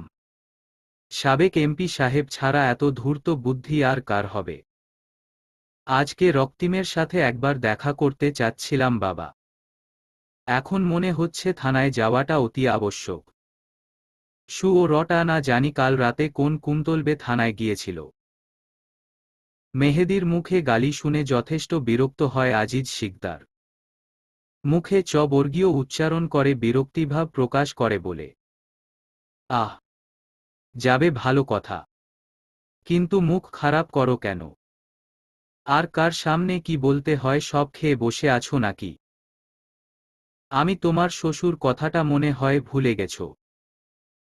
অত্যাধিক উত্তেজনায় মেহেদী সত্যিই ভুলে গিয়েছিল তার সামনে অন্য কেউ না, স্বয়ং নিজের শ্বশুর দাঁড়িয়ে আছে। সাধারণ একটা গালির বিপরীতে এমন মুখে ঝামা ঘষে দেওয়ার মতো অপমানে কাচুমাচু মুখ লজ্জায় মাথা নত করে রাখে মেহেদী। তখনই শুনতে পায় আজিজ শিকদারের আদেশ, বৌমাকে সাথে নিয়ে যেও। দুদিন থেকে মেয়েটা বারবার অনুরোধ করছে একবার তাকে থানায় নিয়ে যাওয়ার জন্য। একবার দেখা করতে পারলে হয়তো একটু সামলাতে পারবে নিজেকে। তৎক্ষণাৎ মুখ উঁচিয়ে বিরোধিতা করে ওঠে মেহেদী। অসম্ভব বাবা। ভাবিকে সাথে নিয়ে গেলে আপনার খাপা ছেলে লকআপের ভিতর থেকেই আমার গলা টিপে ধরবে। কিছুই করবে না। সবসময় সবার মনমানসিকতা এক রকম থাকে না। তাছাড়া মেয়েটার কথাও একবার আমাদের ভেবে দেখা উচিত। খাওয়া ঘুম সব ভুলে ঘরবন্দি করে রেখেছে নিজেকে। এভাবে চলতে থাকলে অসুস্থ হয়ে পড়বে। শ্বশুরের সাথে কথায় না পেরে হার মেনে নেয় মেহেদী। রাজি হয় দৃষ্টিকে সাথে নিতে। নিয়ে তো যাবে, তবে আদৌ রক্তিমের সাথে দেখা করাতে পারবে কি না কে জানে। আধ ঘন্টার মাঝেই মেহেদীর সাথে থানায় উপস্থিত হয় দৃষ্টি। চোখ দুটো তার তৃষ্ণার্ত। বুকের ভিতরটা অস্থিরতায় ভরপুর। যখন থেকে শুনেছে রক্তিমের সাথে দেখা করার সুযোগ পাবে তখন থেকেই প্রচণ্ড অস্থিরতা, ছটফটানিতে মনের অবস্থা বেগতিক। সাভার মডেল থানার সামনে গাড়ি থামতেই দৃষ্টি মেহেদীকে রেখেই এক প্রকার দৌড়ে ভিতরে ঢুকে পড়ে। পিছন পিছন ছুটে যায় মেহেদী। কয়েক জায়গায় ঘুষ, আবার কয়েক জায়গায় বিভিন্ন ফর্মালিটিস পূরণ করতে করতে আরও আধ ঘন্টা সময় চলে যায়।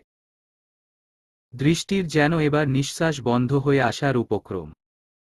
এতটুকু দেরিও তার সহ্য হচ্ছে না। অত্যধিক উত্তেজনায় শ্বাসপ্রশ্বাস এলোমেলো। অনুমতি পেতেই মেহেদীকে পিছনে ফেলে দৌড় লাগায় দৃষ্টি। দৃষ্টির এমন পাগলপ্রায় অবস্থা দেখে ঘাবড়ে যায় মেহেদী।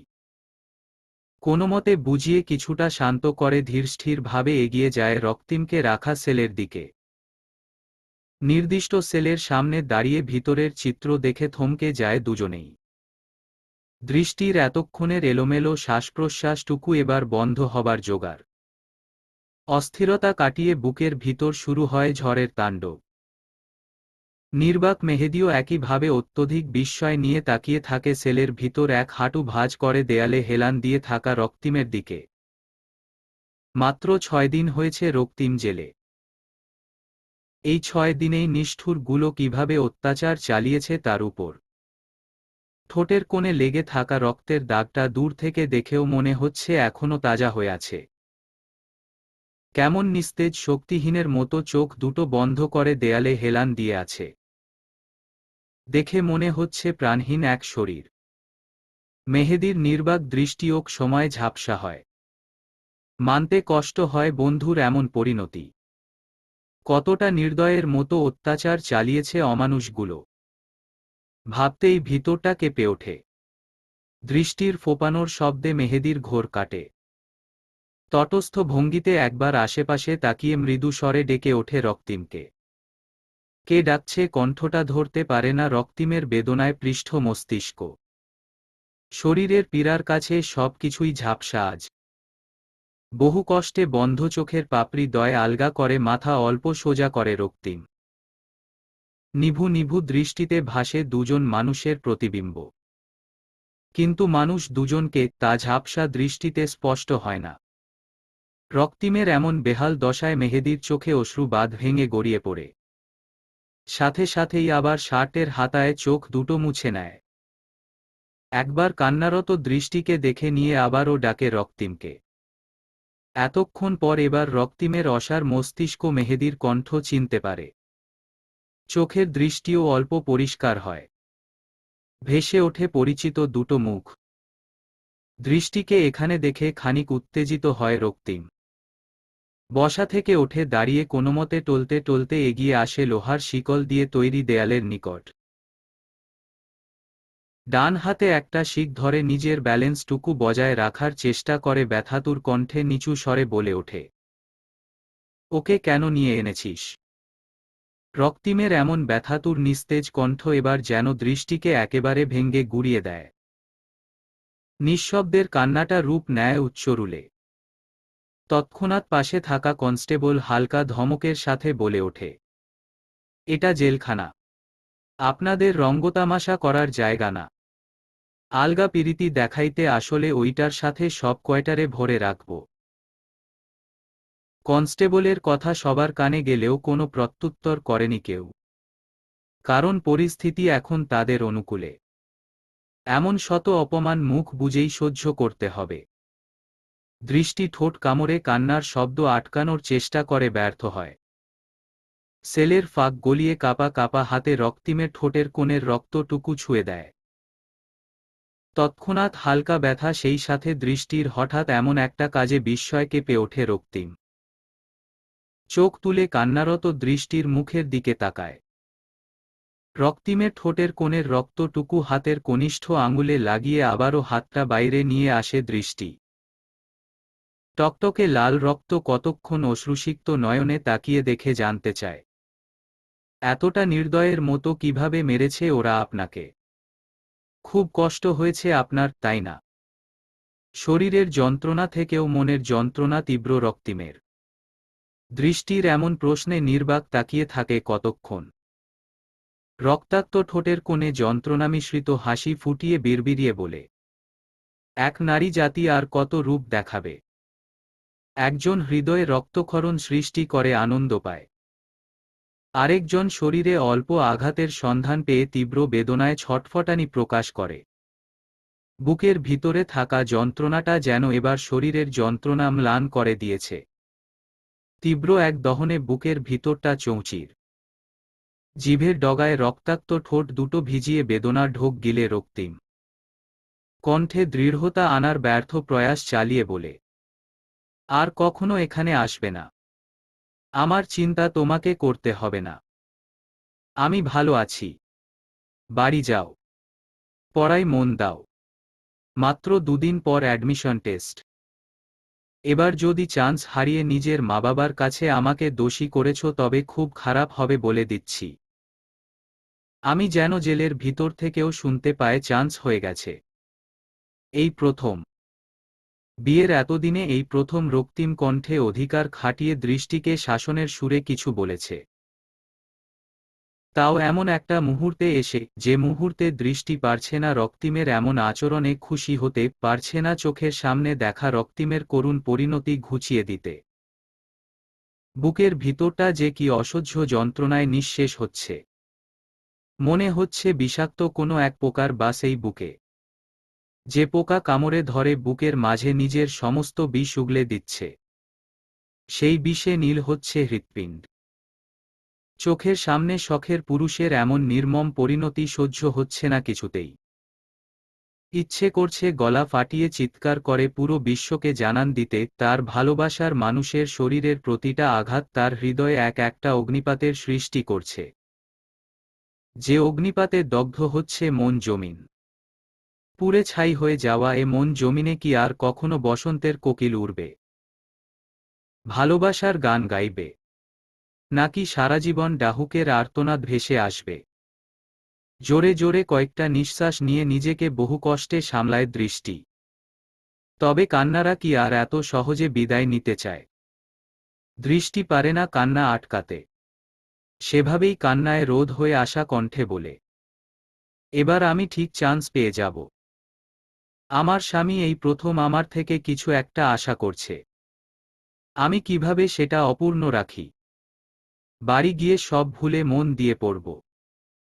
তবে আমি চাই আমার এই খুশির সংবাদটা আপনি জেলের ভিতরে থেকে না, মুক্ত আকাশের নিচে থেকে শুনবেন।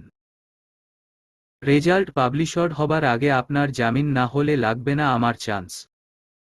কিসের পড়ালেখা, কিসের কি? যে জীবনে আপনি নেই সেই জীবনের থেকে আমার মৃত্যু শ্রেয়। আচ্ছা, একটা কথা বলুন তো, মানুষ বলে মন থেকে কাউকে ভালোবাসলে নাকি তাকে পাওয়া যায়? আমিও পেয়েছি আপনাকে। মন থেকে ভালোবেসেছি দেখেই পেয়েছি। কিন্তু যে পাওয়ায় বারবার হারানোর ভয় তারা করে বেড়ায়, সেই পাওয়ার কি কোনো মূল্য আছে? আমি কেন আপনাকে পেয়েও পেলাম না এখনো? আল্লাহ কিসের শাস্তি দিচ্ছে আমাকে? আমার যে আর সহ্য হচ্ছে না এই যন্ত্রণা। যখনই মনে হয় আপনাকে আমি পেয়েও হারিয়ে ফেলছি, তখনই নিঃশ্বাস বন্ধ হয়ে আসে আমার। মনে হয় পুরো পৃথিবীটা থমকে গেছে। ভালোবাসায় এত কষ্ট কেন? কথাগুলো বলতে বলতেই মুখ ঢেকে আবারও কান্নায় ভেঙে পড়ে দৃষ্টি। রক্তিম নির্বিকার, শরীরে অজস্র আঘাতের চিহ্ন নিয়েও নির্বাক তাকিয়ে সামনের দিকে। একদিকে বন্ধুর নির্মম পরিণতি, অপরদিকে দৃষ্টির পাগলপ্রায় দশা। বুক চিরে একটা দীর্ঘশ্বাস বেরিয়ে আসে মেহেদীর। এই এক দীর্ঘশ্বাস ফেলা ছাড়া বর্তমানে হয়তো তাদের আর কিচ্ছু নেই। নিজেকে স্বাভাবিক রাখার চেষ্টা করে দৃষ্টিকে বুঝিয়ে থানার বাইরে গাড়িতে রেখে মেহেদী আবারও রক্তিমের কাছে আসে। দেখা করার জন্যই সময়টুকু পেয়েছিল, তার মধ্যে হাতে আরও 5 মিনিট অবশিষ্ট আছে। এর মাঝেই গুরুত্বপূর্ণ কিছু কথা সেরে ফেলতে হবে। দ্রুত কদমে আবারও রক্তিমকে রাখা সেলের কাছে এসে নিচু স্বরে রক্তিমকে উদ্দেশ্য করে জানতে চায়, ওই স্কাউন্ড্রেলটা কাল রাতে নাকি থানায় এসেছিল? খুব ছোট্ট করে জবাব দেয় রক্তিম। রাগে চিরবিরিয়ে ওঠে মেহেদী। চোয়াল শক্ত করে জানতে চায়, সু ও রটা আসার পরই কি তোর উপর এভাবে অত্যাচার চালিয়েছে? কোনো রিমান্ড ছাড়া কিভাবে এমন টর্চার করে তারা? সালার সব কয়টা বা দালাল? একবার শুধু তোকে বের করে নেই, প্রত্যেককে দেখে নিব, একটাকেও ছাড়ব না। শ্লেষাত্মক হাসে রক্তিম, নিজের প্রতি নিজেই বিদ্রূপ করে বলে। দুটো খুনের আসামি হয়েও দীর্ঘ 2.5 বছর আরামছে গায়ে হাওয়া লাগিয়ে ঘুরেছি। তোর কি মনে হয় ওরা উপযুক্ত প্রমাণ ছাড়া কেস রিওপেন করেছে? অলরেডি এমপি সাহেবের উপর চাপ আসতে শুরু করে দিয়েছে। এই খুনের প্রত্যক্ষদর্শী স্বয়ং এমপি সাহেব। বাতাসের গতিতে এটা সবার কাছেই পৌঁছে গেছে। তাছাড়া লিয়াকত বিল্লার মতো ক্রিমিনাল যেখানে হাত লাগিয়েছে, সেখানে আমার মুক্তির আশা কিভাবে করিস? ছেড়ে দে আমার আশা। শুধু শুধু মরীচিকার পিছনে ঘুরে নিজেদের জীবনটা নষ্ট করিস না।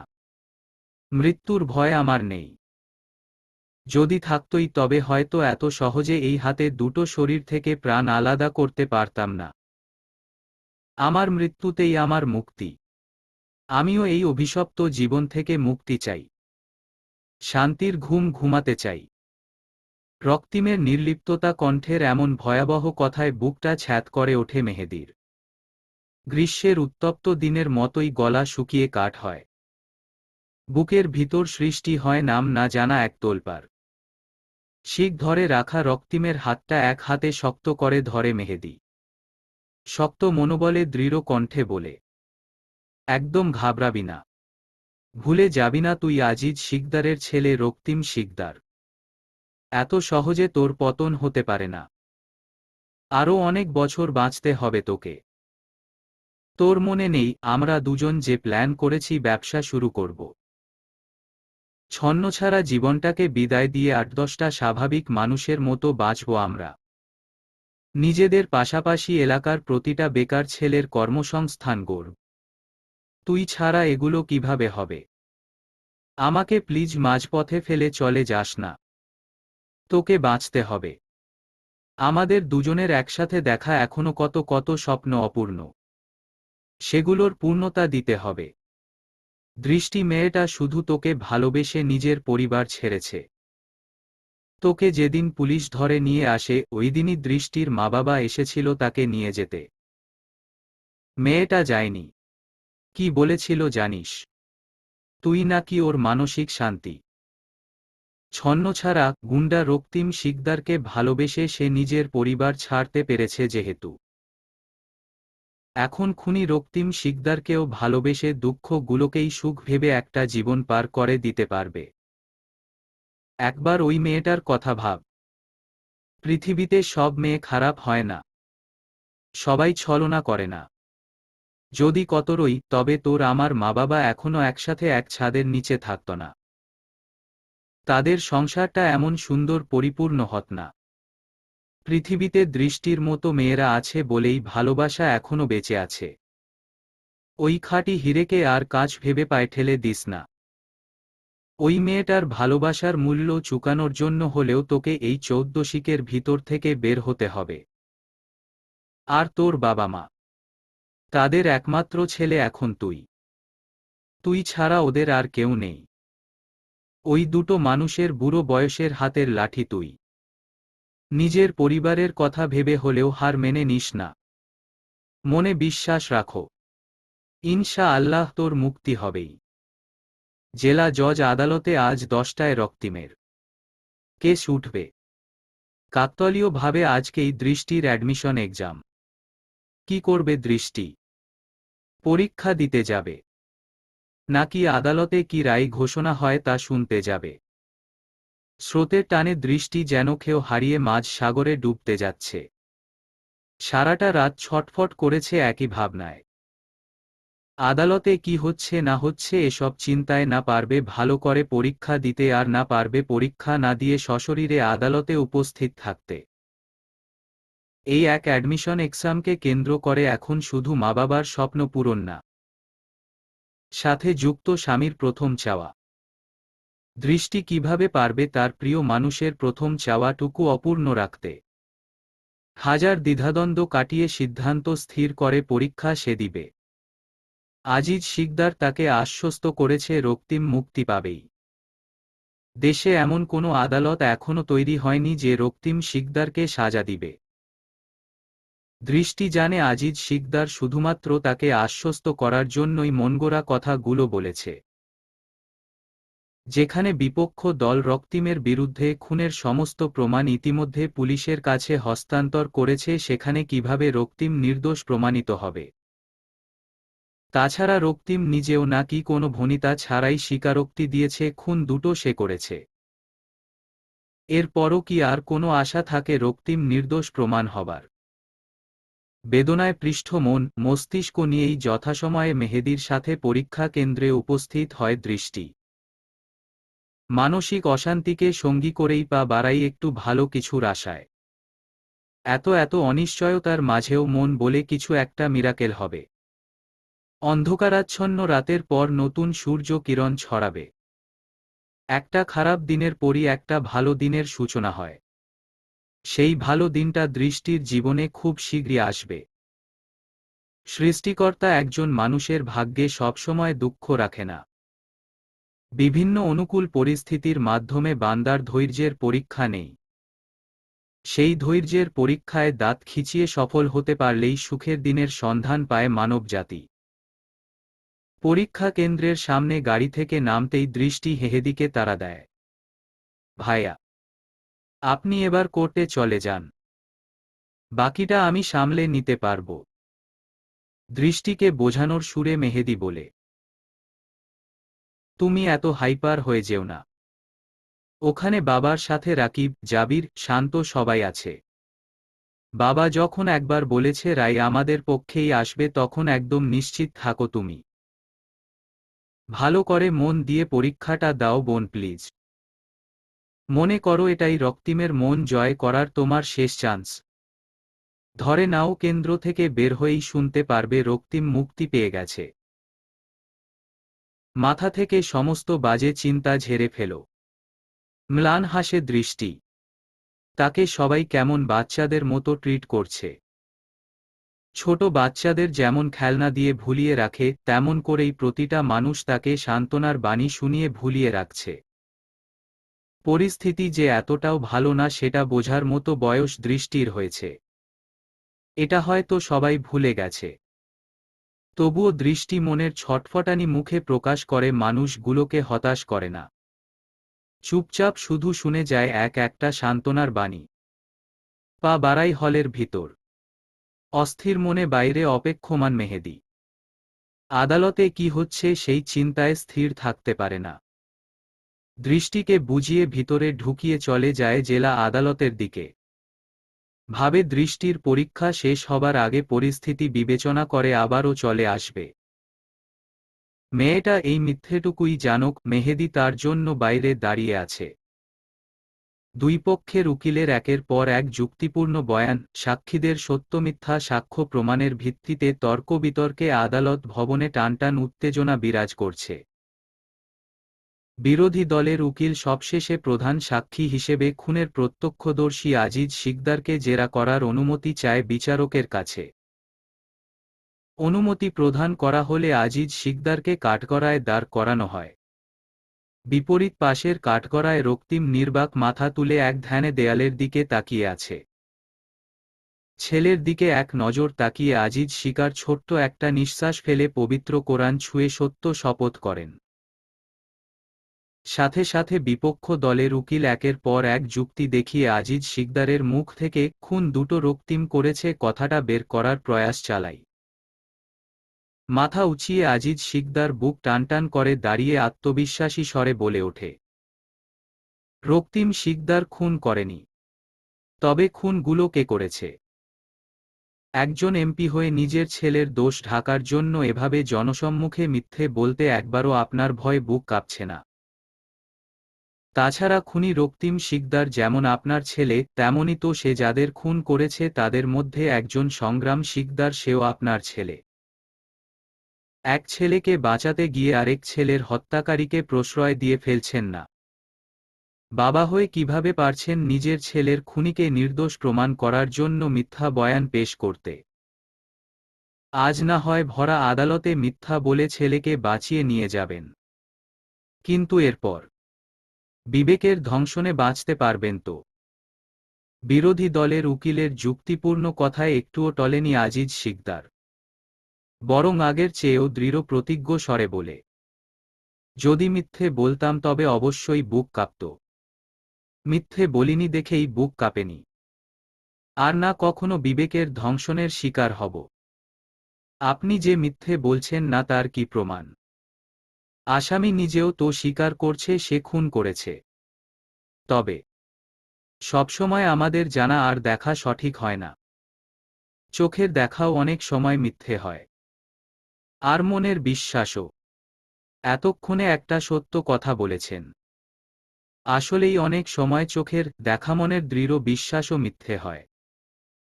যেমন আপনি এই মুহূর্তে নিজের চোখে দেখেছেন আপনার ছেলে খুন করেছে, তবুও বলছেন সে খুন করেনি। সেটাও আবার অত্যন্ত আত্মবিশ্বাসের সাথে জোর গলায় বলছেন। কিন্তু শেষ পর্যন্ত কি হবে? সেই আপনার প্রখর আত্মবিশ্বাস মিথ্যে প্রমাণিত হয়ে রক্তিম শিকদারের ফাঁসি না হয় যাবজ্জীবন কারাদণ্ড হবে। আর যদি উল্টো রক্তিম শিকদার নির্দোষ প্রমাণিত হয়? ঠাট্টার ছলে হাসে বিরোধী দলের উকিল। রোগর করে বলে, চোরের মায়ের বড় গলা, কথাটা আবারও সত্য প্রমাণিত করতে চাইছেন এমপি সাহেব। কি লাভ শুধু শুধু কোর্টের মূল্যবান সময় নষ্ট করে? সত্যিটা বলে দিন। অযথা আর সময় নষ্ট করবেন না। উকিলের দিক থেকে দৃষ্টি সরিয়ে আবারও এক নজর নির্বাক রক্তিমের দিকে তাকায় আজিজ শিকদার। পরমুহূর্তে বিচারকের দিচ্ছে তাকিয়ে জোর গলায় বলে ওঠে, মহামান্য আদালত, আমার ছেলে রক্তিম শিকদারের বিরুদ্ধে যে অভিযোগ দায়ের করা হয়েছে তা সম্পূর্ণ মিথ্যে। আমার ছেলে কাউকে খুন করেনি। আমার ছোট ছেলে সংগ্রাম শিকদার এবং বড় ছেলের স্ত্রী জেরিন দুজনের কেউ খুন হয়নি। ওরা দুজনেই বেঁচে আছে। ভরা আদালতে হুট করেই যেন বর্ষর এক বিস্ফোরণ ঘটিয়েছে আজিজ শিকদার। কথাটা শোনা মাত্রই রক্তিম চমকে বাবার মুখের দিকে তাকায়। উপস্থিত প্রতিটা মানুষের দৃষ্টি অবিশ্বাস্য। এমন একটা মনগড়া কথার কি আদৌ কোনো ভিত্তি আছে? কি সব পাগলের প্রলাপ বকছে আজিজ শিকদার? উপস্থিত প্রতিটা মানুষকে আশ্চর্যের চরম শিখরে পৌঁছে দিয়ে আজিজ শিকদার আবারও বলে ওঠে, মানুষের কাজেই হলো তিলকে তাল বানিয়ে চারিদিকে ছড়িয়ে দেওয়া। যেমনটা ঘটেছে আমার পরিবারের সাথে।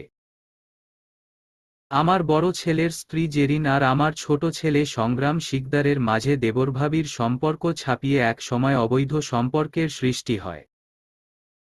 রক্তিম তখন সামরিক বাহিনীতে যুক্ত ছিল। তার বছরে হাতে গোনা কয়েকটা দিন সুযোগ হতো নিজের পরিবারের সাথে কাটানোর। বাকি পুরোটা বছর কাটাতে হতো সামরিক বাহিনীর ঘাঁটিতে। এমন অবস্থায় রক্তিমের স্ত্রী জেরিন রক্তিমের প্রতি আগ্রহ হারিয়ে সংগ্রামের দিকে ঝুঁকে যায়। দুজনেই দুজনের সম্মতিতে অবৈধ সম্পর্ক স্থাপন করে। নিজের আপন ভাইয়ের সাথে স্ত্রী অবৈধ সম্পর্কে লিপ্ত। কথাটা জেনেও হয়তো কোনো পুরুষ পারবে না সহজে মেনে নিতে, যেমনটা পারেনি রক্তিম শিকদার। রাগে হিতাহিত জ্ঞান ভুলে আক্রমণাত্মক হয়ে আঘাত করেছিল স্ত্রী এবং ভাইয়ের উপর। তবে সেই আঘাতে দুয়েক দিন হাসপাতালে ভর্তি থাকা ছাড়া তেমন কোনো ক্ষতি হয়নি। রক্তিম হয়তো দ্বিতীয়বার প্রতিশোধ পরায়ণ হয়ে ওদের উপর আক্রমণ করতে পারে। এটা ভেবেই আমি পরবর্তীতে তাদের দুজনকে দেশের বাইরে পাঠিয়ে দেই। এদিকে সবাই জানে সংগ্রাম শিকদার এবং জেরিন দুজনেই মৃত। এটা ছাড়া আমার কিছুই করার ছিল না মহামান্য আদালত। নিজের ছেলেদের বাঁচানোর জন্য আর পরিবারের সম্মান রক্ষার জন্য আমি নিরুপায় হয়ে মিথ্যের আশ্রয় নিয়েছিলাম। তবে মিথ্যে যে খুব বেশি দিন গোপন থাকে না তা আজ আবারও প্রমাণ পেলাম। যে ছেলেদের বিপদের ভয় এত বড় একটা সত্যকে মিথ্যে দিয়ে ঢেকেছিলাম, আজ সেই ছেলের বিপদের জন্যই সত্যটাকে সকলের সামনে তুলে ধরতে হয়েছে। আমার এই মিথ্যের জন্য আজ যদি আমার কোনো শাস্তি হয় সেটাও আমি মাথা পেতে নিতে প্রস্তুত। নির্দ্বিধায় আমি আমার ভুল স্বীকার করছি। সাথে এও জানাচ্ছি পরিবারের প্রতিটা সদস্যকে বিপদ মুক্ত রাখার জন্যই আমি মিথ্যার আশ্রয় নিয়েছি। আমার ছেলে রক্তিম শিকদার নির্দোষ। দোষী যদি কেউ হয়ে থাকে তবে সেটা আমি।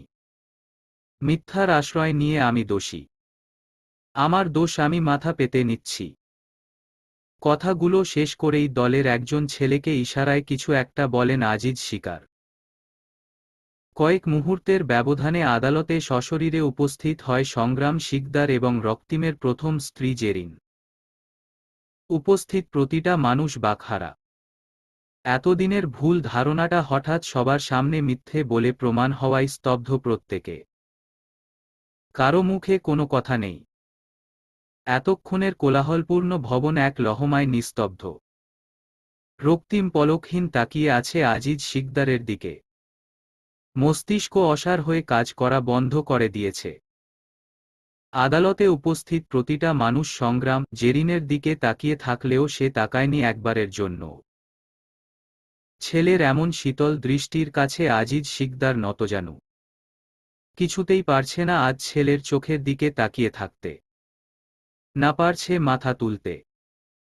এমন অস্বস্তিকর পরিস্থিতিতে মিনিট 5 পার হবার পর আবারও আদালতের কার্যক্রম শুরু হয়।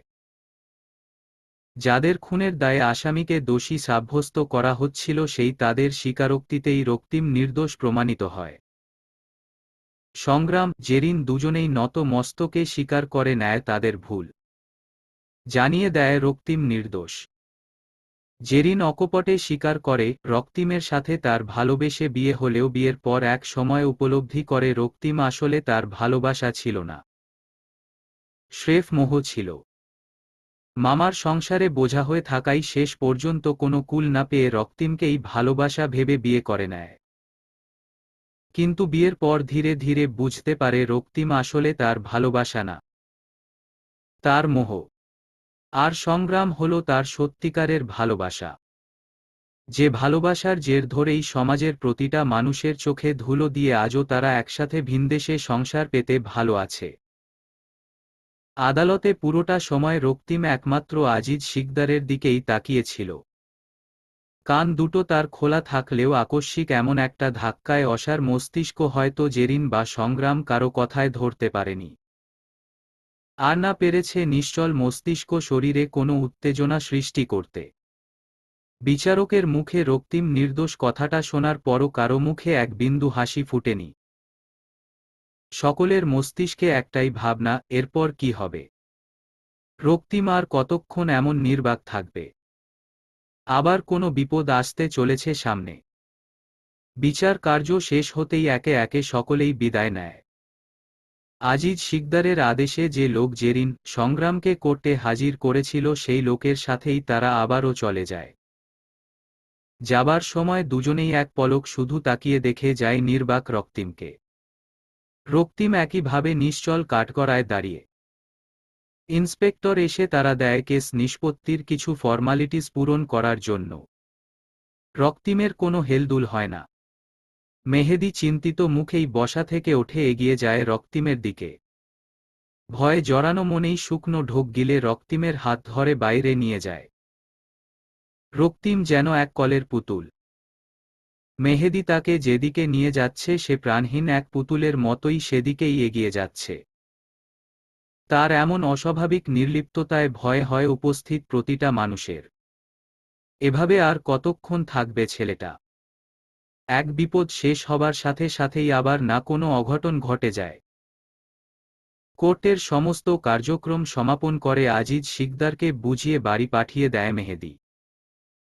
জানায় রক্তিমকে নিয়ে কিছুক্ষণ অন্য কোথাও থেকে স্বাভাবিক করার প্রয়াস চালিয়ে তবেই বাড়ি ফিরবে তারা। আজিজ শিকদার অপরাধী চোখে ছেলের দিকে এক পলক তাকিয়ে প্রলম্বিত একটা নিঃশ্বাস ছেড়ে বিদায় নেয় আদালত প্রাঙ্গণ থেকে।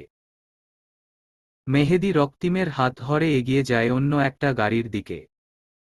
গাড়ির কাছাকাছি যেতেই হুট করে শরীরের শক্তি হারিয়ে মাটিতে লুটিয়ে পড়ে রক্তিমের বলিষ্ঠ দেহটা। তৎক্ষণাৎ অজানা এক ভয় আতঙ্কে নীল হয়ে ওঠে মেহেদির মুখ। জাবির, শান্ত, রাকিব দৌড়ে এসে মাটিতে লুটিয়ে থাকা রক্তিমের দেহটা আগলে নেয়। জ্বরবুদ্ধি হয়ে দাঁড়িয়ে থাকা মেহেদিকে তাড়া দিয়ে বলে, দ্রুত গাড়িতে ওঠেন। ভাইকে এক্ষুনি হাসপাতালে নিতে হবে। দেরি হলে সর্বনাশ হয়ে যেতে পারে।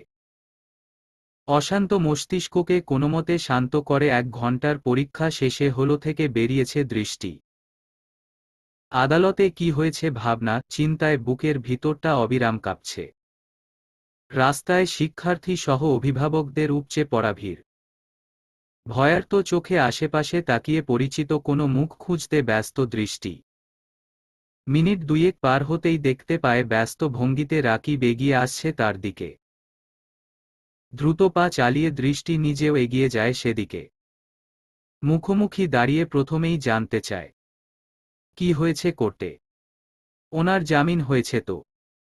দৃষ্টির প্রশ্ন রাকিবের কানে গেল কিনা কে জানে। প্রশ্ন দুটো সম্পূর্ণ উপেক্ষা করে রাকিব ভাঙা স্বরে বলে, ভাই হাসপাতালে। জ্ঞান নাই। অবস্থা খুব একটা ভালো না। তাড়াতাড়ি আসেন। বলতে বলতেই রাকিবের চোখে জমে থাকা অশ্রুজল টুপটাপ ঝরে পড়ে কার্নিশ বেয়ে। অবিশ্বাস্য নয়নে তাকিয়ে থাকে দৃষ্টি। এতক্ষণের বুকের ভিতরের অস্থিরতাটা এবার যেন শ্বাস রোধ করে নেয়।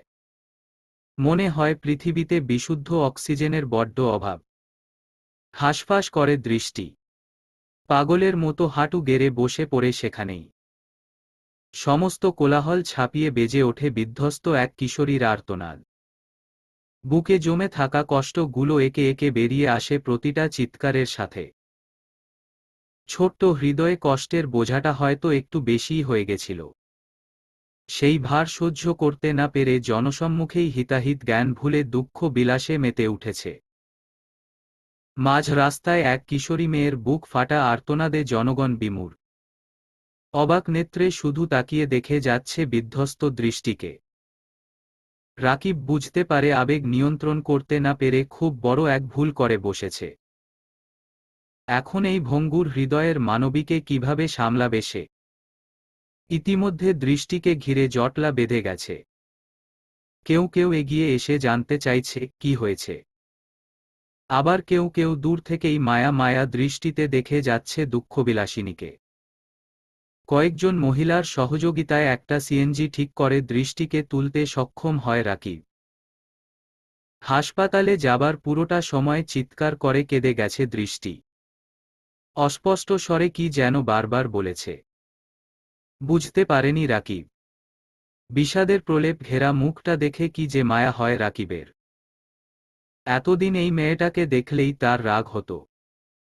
ইচ্ছে হতো পায়ে পা মিলিয়ে ঝগড়া করার। তবে আজ খুব করে চাইছে কোনো এক জাদুবলে ঘুচে যাক বিষাদিনীর সমস্ত বিষাদ। হাসপাতালের সামনে সিএনজি থামতেই পাগলের মতো ছুটে যায় দৃষ্টি। জ্ঞানশূন্য হয়ে যেদিকে দুচোখ যাচ্ছে সেদিকেই ছুটছে। রাকিব কোনোমতে সিএনজির ভাড়া মিটিয়ে দ্রুত বেগে এসে দ্বিধাগ্রস্ত হয়েই দৃষ্টির একটা হাত শক্ত করে ধরে নেয়। বলে, এমন পাগলামি করবেন না। মানুষ খারাপ বলছে। আমার সাথে আসুন। ভাই চতুর্থ ফ্লোরে। এখানে না। রুদ্ধশ্বাসে রাকিবের সাথে লিফটের ভিতর দাঁড়িয়ে যায় দৃষ্টি। এতক্ষণ যাবৎ এক সুরে চিৎকার করে কান্নার ফলে নেতিয়ে গেছে। গলা চিরে এখন আর চিৎকারের শব্দ আসছে না। তবে ফোপানোর শব্দটা রয়ে গেছে। লিফট চতুর্থ ফ্লোরে থামতেই দুজন সমান গতিতে কয়েক লাফে আইসিইউ এর সামনে গিয়ে দাঁড়ায়। চারিদিকে নজর ঘুরিয়ে দৃষ্টি দেখে নেয় শক্ত খোলসে আবৃত প্রতিটা পুরুষের চোখে আজ অশ্রু। মেহেদী, জাবির, শান্ত সহ আরও কিছু পরিচিত মুখ দাঁড়িয়ে। পাশেই চেয়ারে শরীর ছেড়ে বসে আজিজ শিকদার। চোখ দিয়ে জল গড়িয়ে পড়ছে নিঃশব্দে। আজিজ শিকদারের দেখা পেয়ে দৃষ্টি যেন এবার একটু ভরসা খুঁজে পায়। ছুটে গিয়ে জানতে চায়, বাবা, উনি কোথায়? কি হয়েছে ওনার? আমি দেখব। একটাবার দেখব শুধু। কান্নায় এইটুকু সময়ই গলা বসে গেছে দৃষ্টির। কণ্ঠস্বর কেমন রুক্ষ শোনাচ্ছে। কোনো জবাব দেয় না আজিজ শিকদার। কতক্ষণ জবাবের আশায় তাকিয়ে থেকে ধৈর্যহারা হয়ে মেহেদীর কাছে ছুটে যায় দৃষ্টি। অনুরোধের স্বরে বলে, ভাইয়া, আপনিও চুপ করে থাকবেন না প্লিজ। বলুন উনি কোথায়। আমি শুধু একবার দেখব। আমার নিঃশ্বাস নিতে খুব কষ্ট হচ্ছে। আমাকে আর টেনশন দিবেন না। নিতে পারছি না আমি আর এসব। মরে যাব।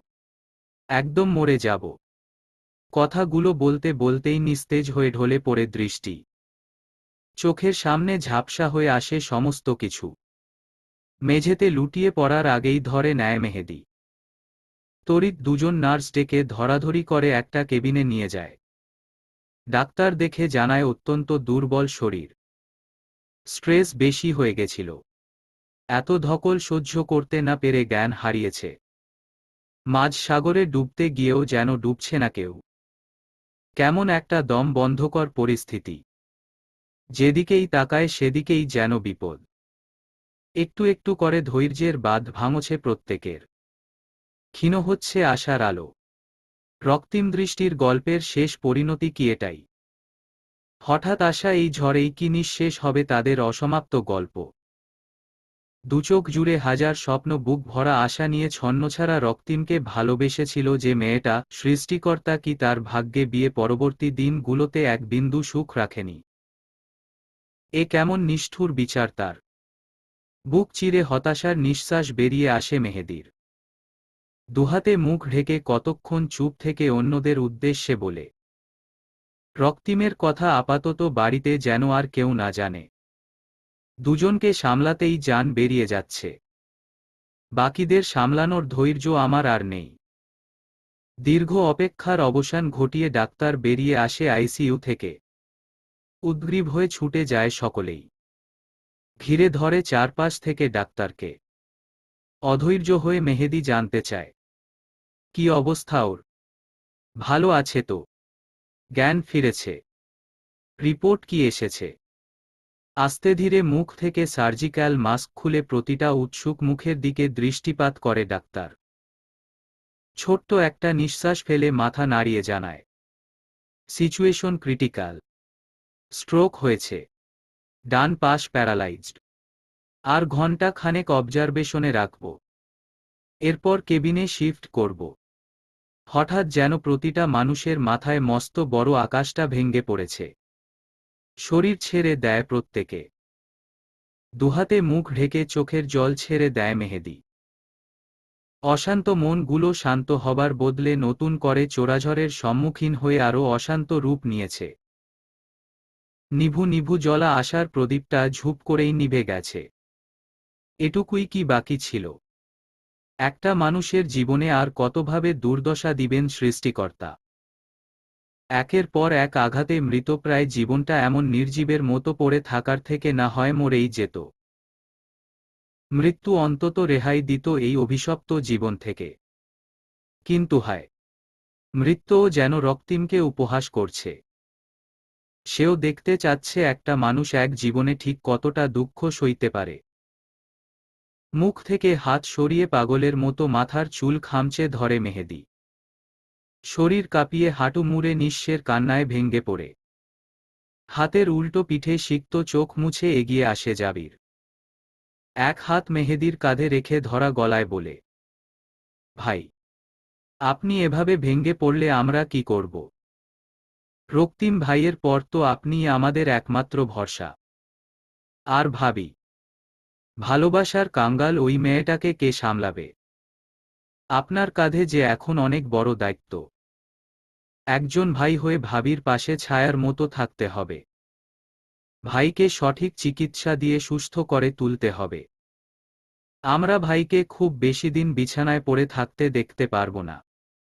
সবাই মিলে খুব তাড়াতাড়ি ভাইকে সুস্থ করে তুলব। আমাদের এতগুলো মানুষের মনের জোর মিথ্যে হতে পারে না। ভাই সুস্থ হবে। আবার আগের মতো পুরো সাভার জোরে রাজ করে বেড়াবে। ক্ষণকাল পর নিজেকে শান্ত করে ঝট করে সোজা হয়ে দাঁড়ায় মেহেদী। শীতল চোখে তাকায় নির্বাক দাঁড়িয়ে থাকা আজিজ শিকদারের দিকে। নিস্তেজ ভঙ্গিতে হেঁটে গিয়ে সামনাসামনি দাঁড়িয়ে শান্ত কণ্ঠে বলে ওঠে, এটাই তো চেয়েছিলেন আপনি, তাই না? এবার শান্তি পেয়েছেন তো?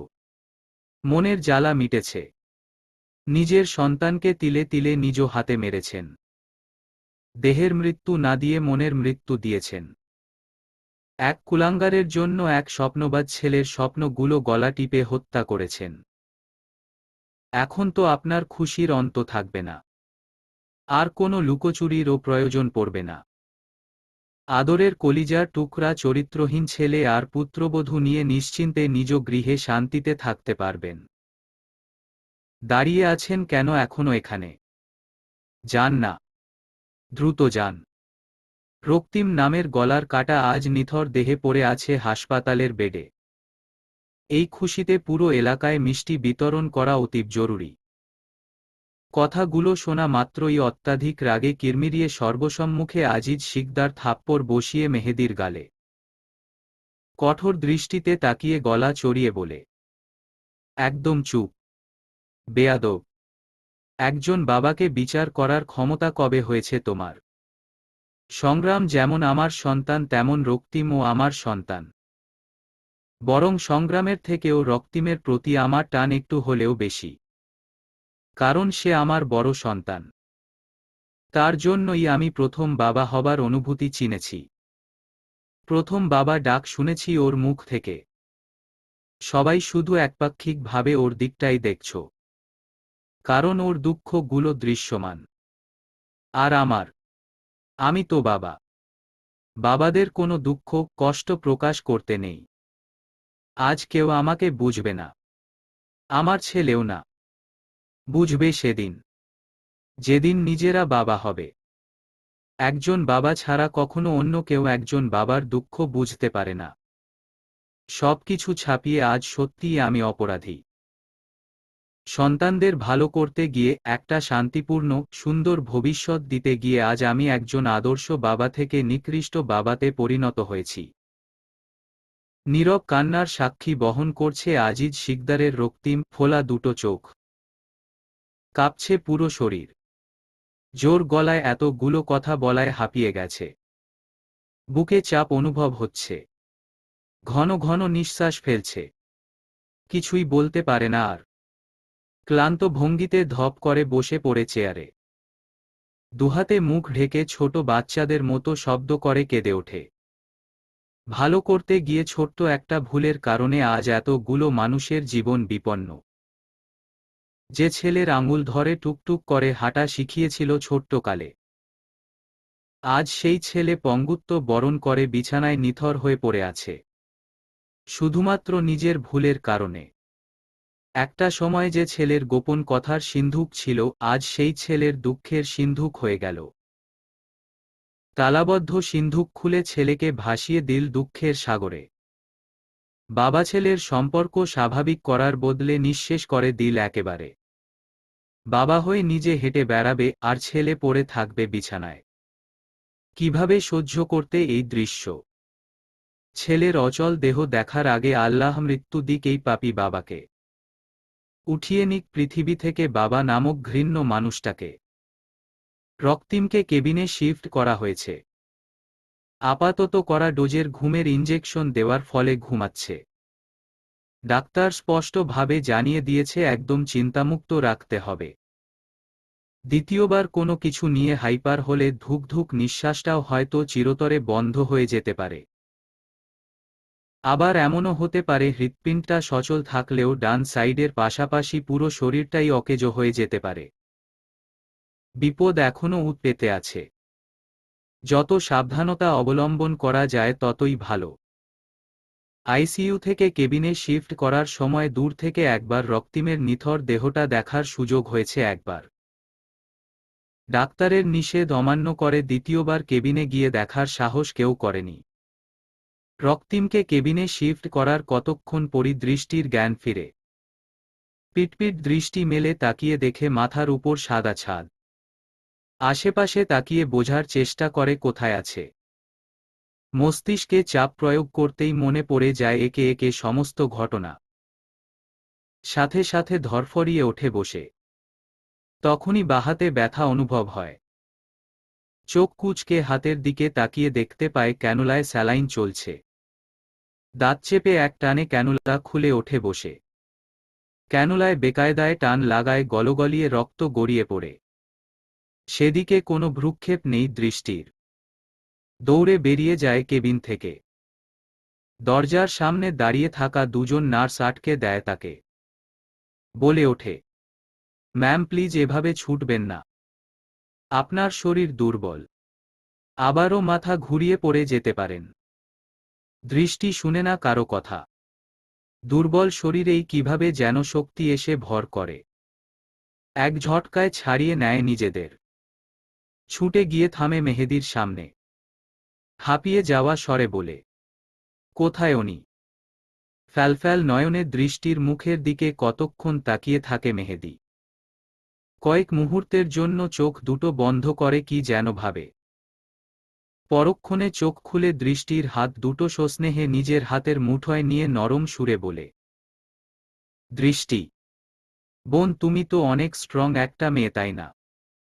আমি ভাই হয়ে তোমার কাছে একটা আবদার রাখি। আমার আবদারটা ফেলে দিও না প্লিজ। নিজেকে শক্ত করো। একমাত্র তুমি ছাড়া ওই অভাগাটার আর কেউ নেই।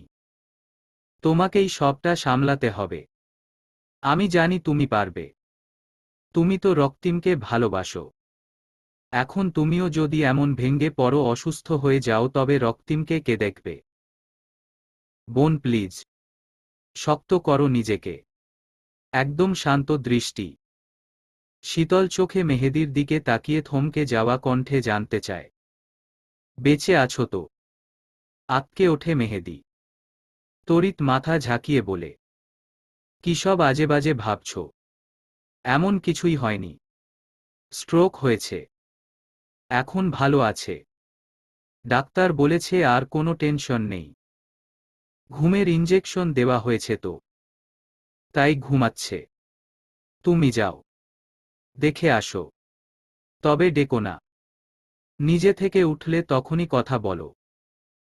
হঠাৎ দৃষ্টির এমন অস্বাভাবিক শান্ত কণ্ঠের এমন ভয়াবহ একটা কথায় মেহেদী বাকিটুকু বলার সাহস পায় না।